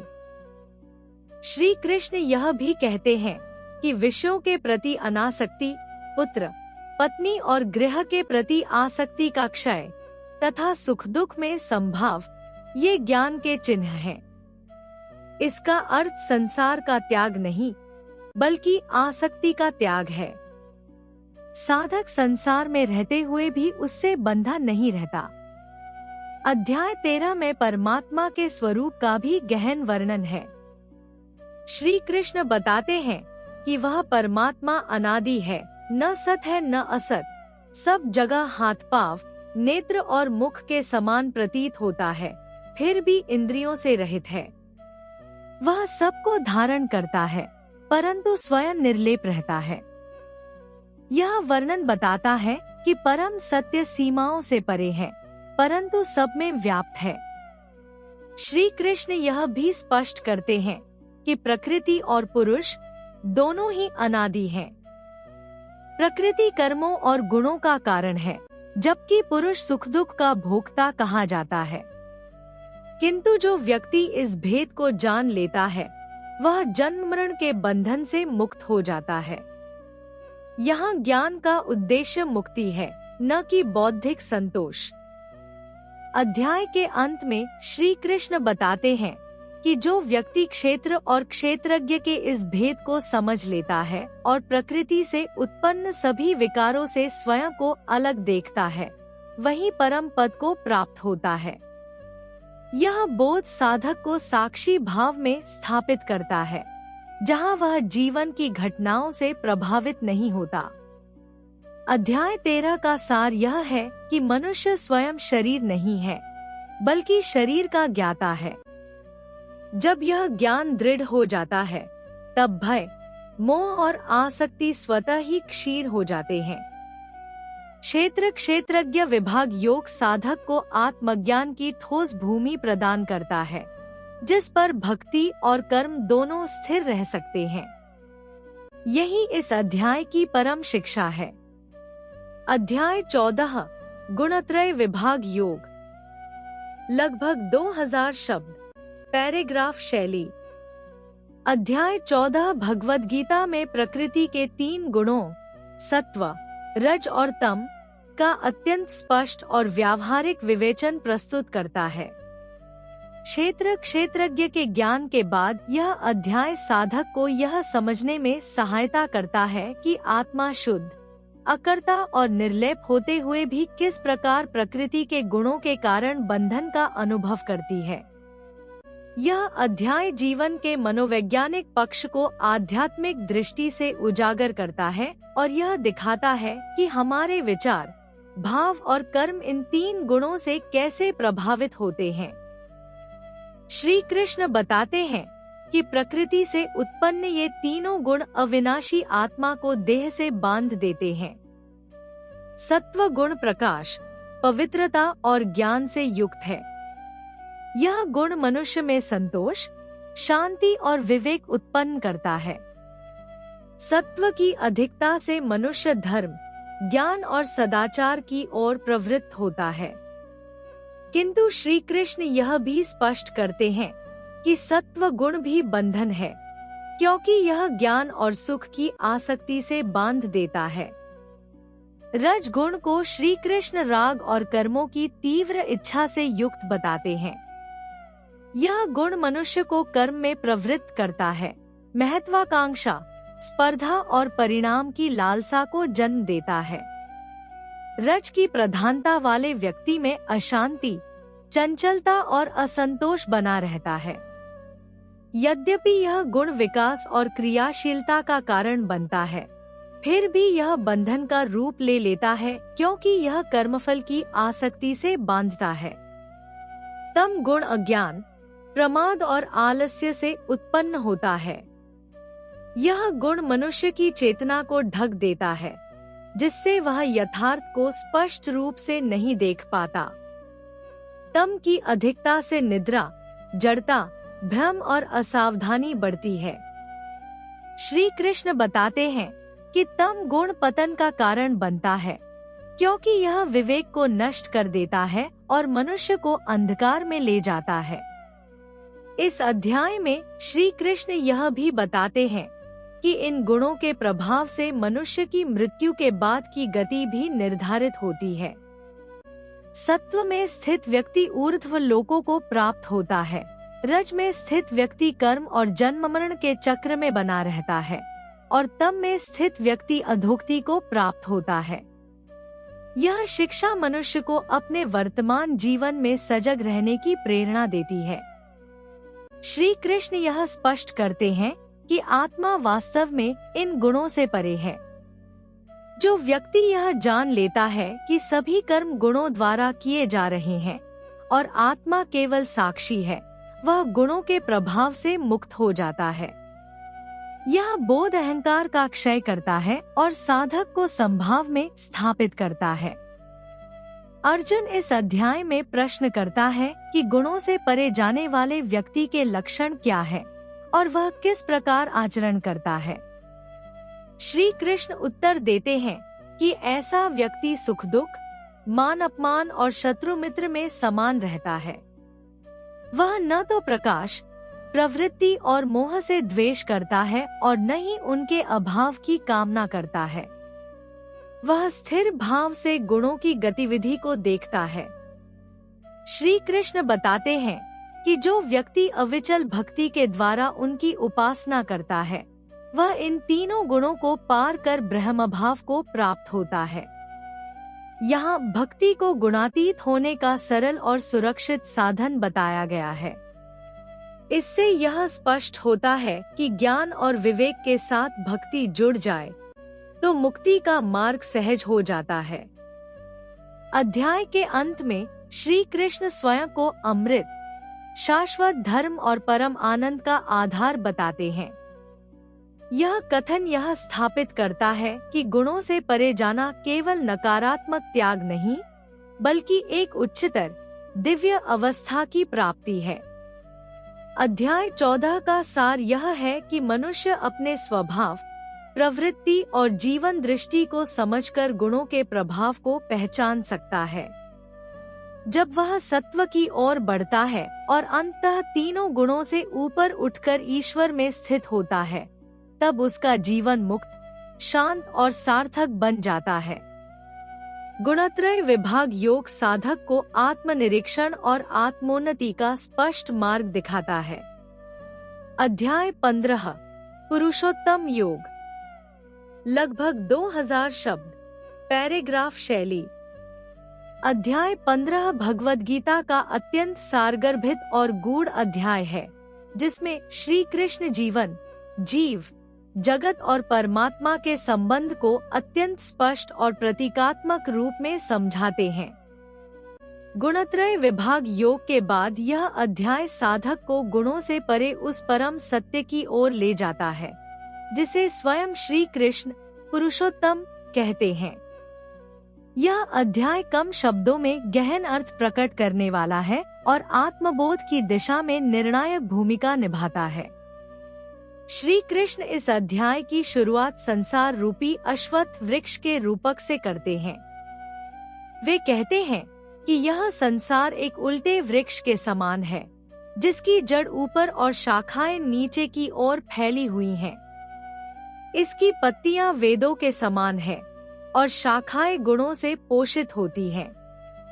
यह रूपक यह दर्शाता है कि संसार का मूल कारण परमात्मा है, किंतु मनुष्य का ध्यान नीचे की ओर, भोग और विषयों की ओर लगा रहता है। इस संसार वृक्ष की जड़ें कर्मों के कारण नीचे की ओर फैलती हैं और मनुष्य को बार बार जन्म और मृत्यु के बंधन में बांधती हैं। श्री कृष्ण बताते हैं कि इस वृक्ष को वैराग्य की दृढ़ तलवार से काटना चाहिए। इसका अर्थ संसार का त्याग नहीं, बल्कि आसक्ति का त्याग है। जब साधक विषयों से विरक्त होकर सत्य की खोज करता है, तब वह उस परम पद की ओर अग्रसर होता है, जहां पहुंचकर पुनः लौटना नहीं पड़ता। श्री कृष्ण आगे बताते हैं कि जो जीव इस संसार में भटक रहा है, वह वास्तव में परमात्मा का ही अंश है। जीव जब शरीर धारण करता है, तब वह मन और इंद्रियों को साथ लेकर चलता है और एक शरीर छोड़कर दूसरे शरीर में प्रवेश करता है। यह प्रक्रिया अज्ञान के कारण चलती रहती है। ज्ञानी व्यक्ति इसे स्पष्ट रूप से देखता है, जबकि अज्ञानी इससे भ्रमित रहता है। इस अध्याय में श्री कृष्ण बताते हैं कि वे ही सूर्य, चंद्र और अग्नि के प्रकाश का स्रोत हैं। वे ही पृथ्वी में प्रविष्ट होकर सभी प्राणियों को धारण करते हैं और पाचन अग्नि बनकर अन्न को पचाते हैं। यह वर्णन यह सिखाता है कि ईश्वर केवल आध्यात्मिक सत्ता नहीं, बल्कि जीवन की प्रत्येक क्रिया में उपस्थित है। श्री कृष्ण यह भी कहते हैं कि वे सभी वेदों के ज्ञाता हैं और वेदों का उद्देश्य भी उन्हें ही जानना है। स्मृति, ज्ञान और अपोहन, ये सभी उन्हीं से उत्पन्न होते हैं। इससे यह स्पष्ट होता है कि वास्तविक ज्ञान आत्मा से नहीं, बल्कि परमात्मा की कृपा से प्रकाशित होता है। अध्याय 15 का केंद्रीय संदेश पुरुष के 3 रूपों का विवेचन है: क्षर पुरुष, अक्षर पुरुष और पुरुषोत्तम। क्षर पुरुष वह है जो परिवर्तनशील संसार में बंधा हुआ है। अक्षर पुरुष वह आत्मा है जो अविनाशी है और साक्षी भाव में स्थित है। किंतु इन दोनों से परे पुरुषोत्तम है परमात्मा, जो सबका आधार, नियंता और आश्रय है। श्री कृष्ण स्वयं को इसी पुरुषोत्तम के रूप में प्रकट करते हैं। श्री कृष्ण बताते हैं कि जो व्यक्ति मोह से मुक्त होकर इस पुरुषोत्तम को जान लेता है, वह समस्त वेदों को जान लेता है और उसका कर्तव्य पूर्ण हो जाता है। यह कथन ज्ञान की पूर्णता को दर्शाता है। जब सत्य का साक्षात्कार हो जाता है, तब साधन स्वयं पूर्ण हो जाते हैं।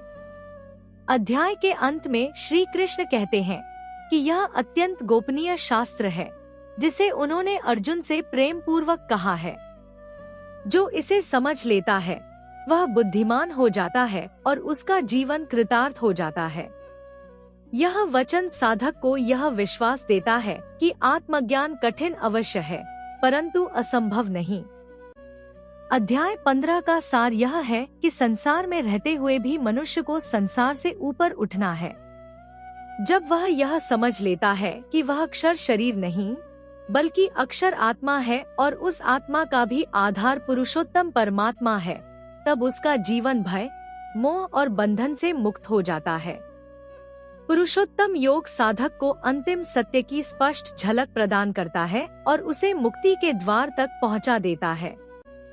अध्याय 16 दैवासुर संपद विभाग योग। अध्याय 16 भगवद गीता का एक अत्यंत व्यवहारिक और जीवन दर्शक अध्याय है, जिसमें श्री कृष्ण मनुष्य के आंतरिक स्वभाव को दो स्पष्ट वर्गों, दैवी और आसुरी, में विभाजित करते हैं। पुरुषोत्तम योग में परम सत्य के दर्शन के बाद यह अध्याय यह बताता है कि उस सत्य की ओर कौन सा स्वभाव ले जाता है और कौन सा स्वभाव उससे दूर करता है। यह अध्याय आत्मनिरीक्षण का दर्पण है, जिसमें मनुष्य अपने भीतर के गुणदोषों को स्पष्ट रूप से देख सकता है। श्री कृष्ण दैवी संपदा का वर्णन करते हुए बताते हैं कि अभय, मन की शुद्धता, ज्ञान योग में स्थित होना, दान, इंद्रिय संयम, यज्ञ, स्वाध्याय, तप और सरलता, ये दैवी गुण हैं।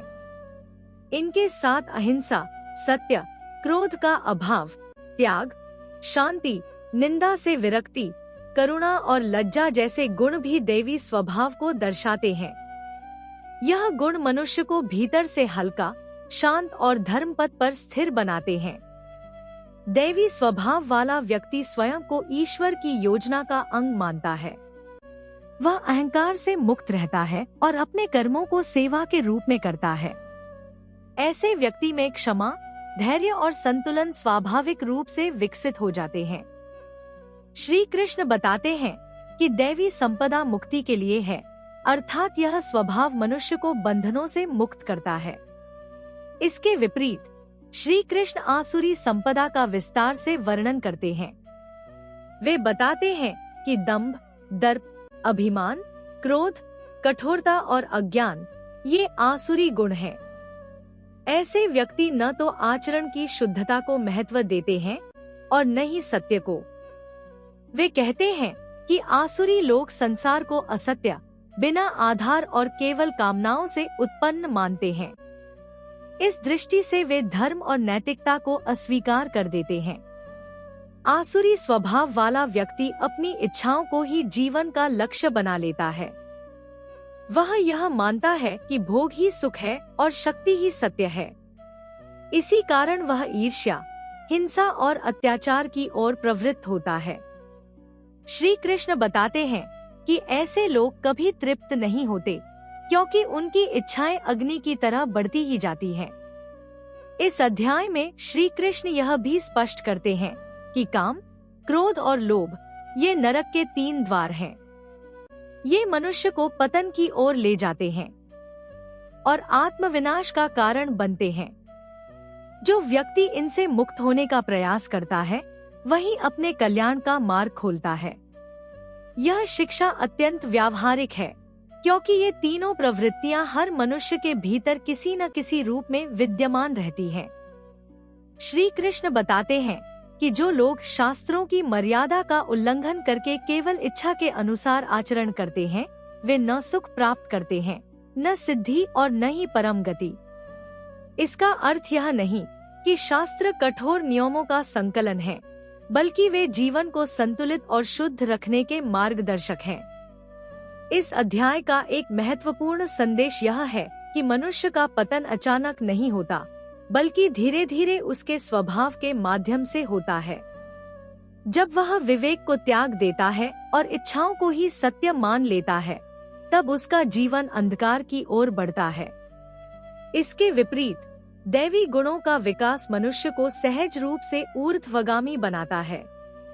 अध्याय के अंत में श्री कृष्ण स्पष्ट करते हैं कि शास्त्र ही यह निर्धारित करते हैं कि क्या कर्तव्य है और क्या अकर्तव्य। जो व्यक्ति शास्त्र विधि को समझकर आचरण करता है, वही सिद्धि और शांति को प्राप्त करता है। यह कथन साधक को अनुशासन और विवेक के महत्व का बोध कराता है। अध्याय 16 का सार यह है कि मुक्ति या बंधन का निर्णय बाहरी परिस्थितियां नहीं, बल्कि मनुष्य का स्वभाव करता है। जब मनुष्य दैवी गुणों को विकसित करता है और काम, क्रोध, लोभ से स्वयं को मुक्त करता है, तब उसका जीवन स्वतः ही धर्म, शांति और सत्य की ओर प्रवाहित होने लगता है। दैवासुर संपद विभाग योग मनुष्य को आत्मशुद्धि और आत्मोन्नति का स्पष्ट मार्ग दिखाता है। अध्याय 17 श्रद्धा विभाग योग। अध्याय 17 भगवद गीता में श्री कृष्ण अर्जुन को श्रद्धा और उसके प्रकारों के बारे में विस्तार से बताते हैं। यह अध्याय विशेष रूप से साधक के मन और विश्वास की प्रकृति को समझने का मार्गदर्शन करता है। यहाँ यह स्पष्ट किया गया है कि प्रत्येक व्यक्ति की श्रद्धा उसकी प्रवृत्ति, स्वभाव और गुणों के अनुरूप होती है और यही उसके कर्म और जीवन की दिशा निर्धारित करती है। इस दृष्टि से श्रद्धा केवल एक मानसिक भावना नहीं, बल्कि जीवन की क्रियाओं और परिणामों का मूल आधार है। अर्जुन इस अध्याय में पूछते हैं कि विभिन्न प्रकार की श्रद्धा का प्रभाव क्या होता है और वह व्यक्ति जिसके भीतर तीनों गुण सत्व, रज और तम निहित हैं, उसमें श्रद्धा किस प्रकार प्रकट होती है। श्री कृष्ण उत्तर देते हैं कि सत्वात्मक श्रद्धा ज्ञान, विवेक और धर्म से प्रेरित होती है। इस प्रकार की श्रद्धा वाले व्यक्ति में संयम, शांति और सत्यनिष्ठा स्वाभाविक रूप से होती है। ऐसे व्यक्ति के कर्म धर्म और समाज की भलाई में केंद्रित होते हैं और उनके उपदेश, आचरण और जीवन शैली में स्पष्ट प्रभाव दिखाई देता है। इसके विपरीत रजसिक श्रद्धा लालसा, महत्वाकांक्षा और वासनाओं से प्रेरित होती है। इसमें व्यक्ति केवल अपने स्वार्थ, सुख या मान सम्मान के लिए कार्य करता है। इसके फलस्वरूप कर्मों में अस्थिरता, असंतोष और कभी कभी अनैतिकता प्रकट होती है। रजसिक श्रद्धा वाला व्यक्ति ज्ञान को अधूरी समझता है और केवल तात्कालिक लाभ पर ध्यान देता है। वह सतत सफलता और प्रशंसा की आकांक्षा में रहता है और जब यह नहीं मिलती तो उसके मन में असंतोष और क्रोध उत्पन्न होता है। तीसरा प्रकार है तमसिक श्रद्धा, जो अज्ञान, आलस्य और भ्रम से उत्पन्न होती है। इस प्रकार की श्रद्धा वाले व्यक्ति में निराशा, अविश्वास और गलत आचरण की प्रवृत्ति अधिक होती है। वह न तो उचित ज्ञान ग्रहण करता है और न ही कर्म में संतुलन बनाए रखता है। तमसिक श्रद्धा वाला व्यक्ति अक्सर भ्रम और भय के अधीन रहता है और उसका जीवन अनिश्चितता, दुहक और पाप की ओर प्रवृत्त होता है। श्री कृष्ण आगे बताते हैं कि इन तीन प्रकार की श्रद्धा का प्रभाव न केवल मानसिकता पर पड़ता है, बल्कि भोजन, यज्ञ, तपस्या और दान जैसी क्रियाओं में भी स्पष्ट रूप से दिखाई देता है। वे कहते हैं कि जो व्यक्ति सत्वगुणयुक्त श्रद्धा से भोजन करता है, वह स्वास्थ्यप्रद, स्वादिष्ट और जीवनी शक्ति से युक्त भोजन ग्रहण करता है। इसके विपरीत रजसिक भोजन अधिक मसालेदार, भारी और असंतुलित होता है, जिससे शरीर अस्वस्थ और मन अशांत रहता है। तमसिक भोजन अपाच्य, शुष्क और दूषित होता है, जो शरीर और चेतना दोनों को कमजोर बनाता है। यज्ञ और दान में भी श्रद्धा का महत्व स्पष्ट किया गया है। सत्वगुणयुक्त व्यक्ति निष्काम भाव से नियम और धर्म का पालन करते हुए दान करता है और उसका यज्ञ ईश्वर और समाज के कल्याण के लिए होता है।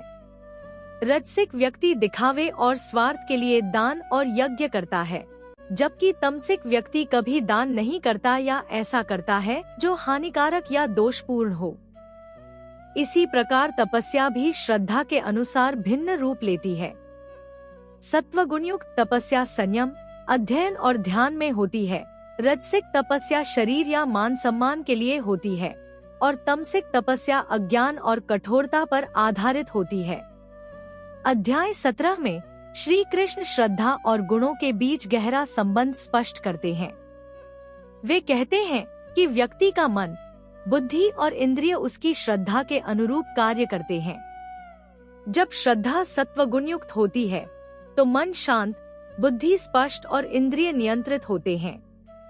रजसिक श्रद्धा में मन कभी संतुष्ट नहीं होता, बुद्धि अस्थिर रहती है और इंद्रिय वासनाओं के अधीन होते हैं। तमसिक श्रद्धा में व्यक्ति का मन भ्रमित और आलसी होता है और उसकी बुद्धि सत्य को नहीं पहचान पाती। श्री कृष्ण यह भी स्पष्ट करते हैं कि श्रद्धा केवल बाहरी कर्मों से नहीं, बल्कि आंतरिक भाव से जानी जाती है। यदि व्यक्ति नियम, पूजा या अध्ययन करता है पर उसका मन स्वार्थ और अज्ञान में लगा है, तो उसकी श्रद्धा रजसिक या तमसिक मानी जाती है। इसी प्रकार यदि साधक संयम, धैर्य और प्रेम के साथ कार्य करता है, तो उसका हर कर्म सत्वगुणयुक्त होता है। इससे यह स्पष्ट होता है कि श्रद्धा का वास्तविक मूल्य केवल कर्मों में नहीं, बल्कि कर्मों के पीछे के भाव और लक्ष्य में निहित है। श्री कृष्ण अर्जुन को यह भी बताते हैं कि श्रद्धा का संबंध जीवन की अंतिम प्राप्ति से भी है। सत्वगुणयुक्त श्रद्धा वाले व्यक्ति के कर्म उसे मुक्ति और आत्मज्ञान की ओर ले जाते हैं। रजसिक श्रद्धा वाले व्यक्ति का जीवन संसार में सुख दुख, सफलता और असफलता के चक्र में उलझा रहता है, जबकि तमसिक श्रद्धा वाले व्यक्ति का जीवन अज्ञान और पाप के कारण पतन की ओर अग्रसर होता है। इस दृष्टि से श्रद्धा साधक की आध्यात्मिक दिशा और उसके मोक्ष की संभावना को निर्धारित करती है। अध्याय में श्री कृष्ण यह भी समझाते हैं कि सत्यनिष्ठा, संयम और विवेक सत्वगुणयुक्त श्रद्धा के प्रमुख संकेत हैं। जो व्यक्ति धर्म और ज्ञान के मार्ग पर स्थिर रहता है, जो इंद्रिय और मन का संयम रखता है और जो अपने कर्मों को निष्काम भाव से करता है, उसकी श्रद्धा उच्चतम मानी जाती है। रजसिक और तमसिक श्रद्धा वाले व्यक्ति अक्सर क्षणिक लाभ, मान सम्मान या भय के प्रभाव में आकर निर्णय लेते हैं, जिससे उनका जीवन असंतुलित रहता है। अर्जुन के लिए यह अध्याय अत्यंत महत्वपूर्ण है, क्योंकि यह केवल बाहरी कर्मों का ज्ञान नहीं देता, बल्कि आत्मनिरीक्षण और आंतरिक मूल्यांकन का मार्ग खोलता है। साधक जब स्वयं में सत्वगुणयुक्त श्रद्धा का विकास करता है, तो उसकी भक्ति, ज्ञान और कर्म सभी स्थिर और फलदायी बन जाते हैं। यह अध्याय साधक को सिखाता है कि आध्यात्मिक उन्नति का मार्ग बाहरी साधनों में नहीं, बल्कि आंतरिक श्रद्धा और विश्वास की गुणवत्ता में है। अध्याय 17 का अंतिम संदेश यह है कि श्रद्धा केवल आस्था नहीं, बल्कि जीवन का मार्गदर्शक और कर्मों की नींव है। जिस प्रकार जल की गुणवत्ता नदी या समुद्र के प्रवाह को प्रभावित करती है, उसी प्रकार साधक की श्रद्धा उसके जीवन और कर्मों की दिशा तय करती है। जब श्रद्धा सत्वगुणयुक्त होती है, तो जीवन संतुलित, शांत और कल्याणकारी बनता है। जब श्रद्धा रजसिक होती है, तो जीवन अस्थिर, संघर्षपूर्ण और असंतोषजनक होता है। और जब श्रद्धा तमसिक होती है, तो जीवन अज्ञान, भय और पतन की ओर बढ़ता है। अतः अध्याय 17 साधक को यह स्पष्ट करता है कि श्रद्धा के प्रकार और गुणों की समझ उसके कर्म, उपासना और जीवन की दिशा निर्धारित करती है। यह अध्याय भक्ति योग और ज्ञान योग के साथ गहरे जुड़ा हुआ है, क्योंकि श्रद्धा ही वह आधार है जिस पर व्यक्ति अपनी आध्यात्मिक प्रगति, धर्मपरायणता और मोक्ष की ओर अग्रसर होता है। अध्याय 18 मोक्ष संन्यास योग।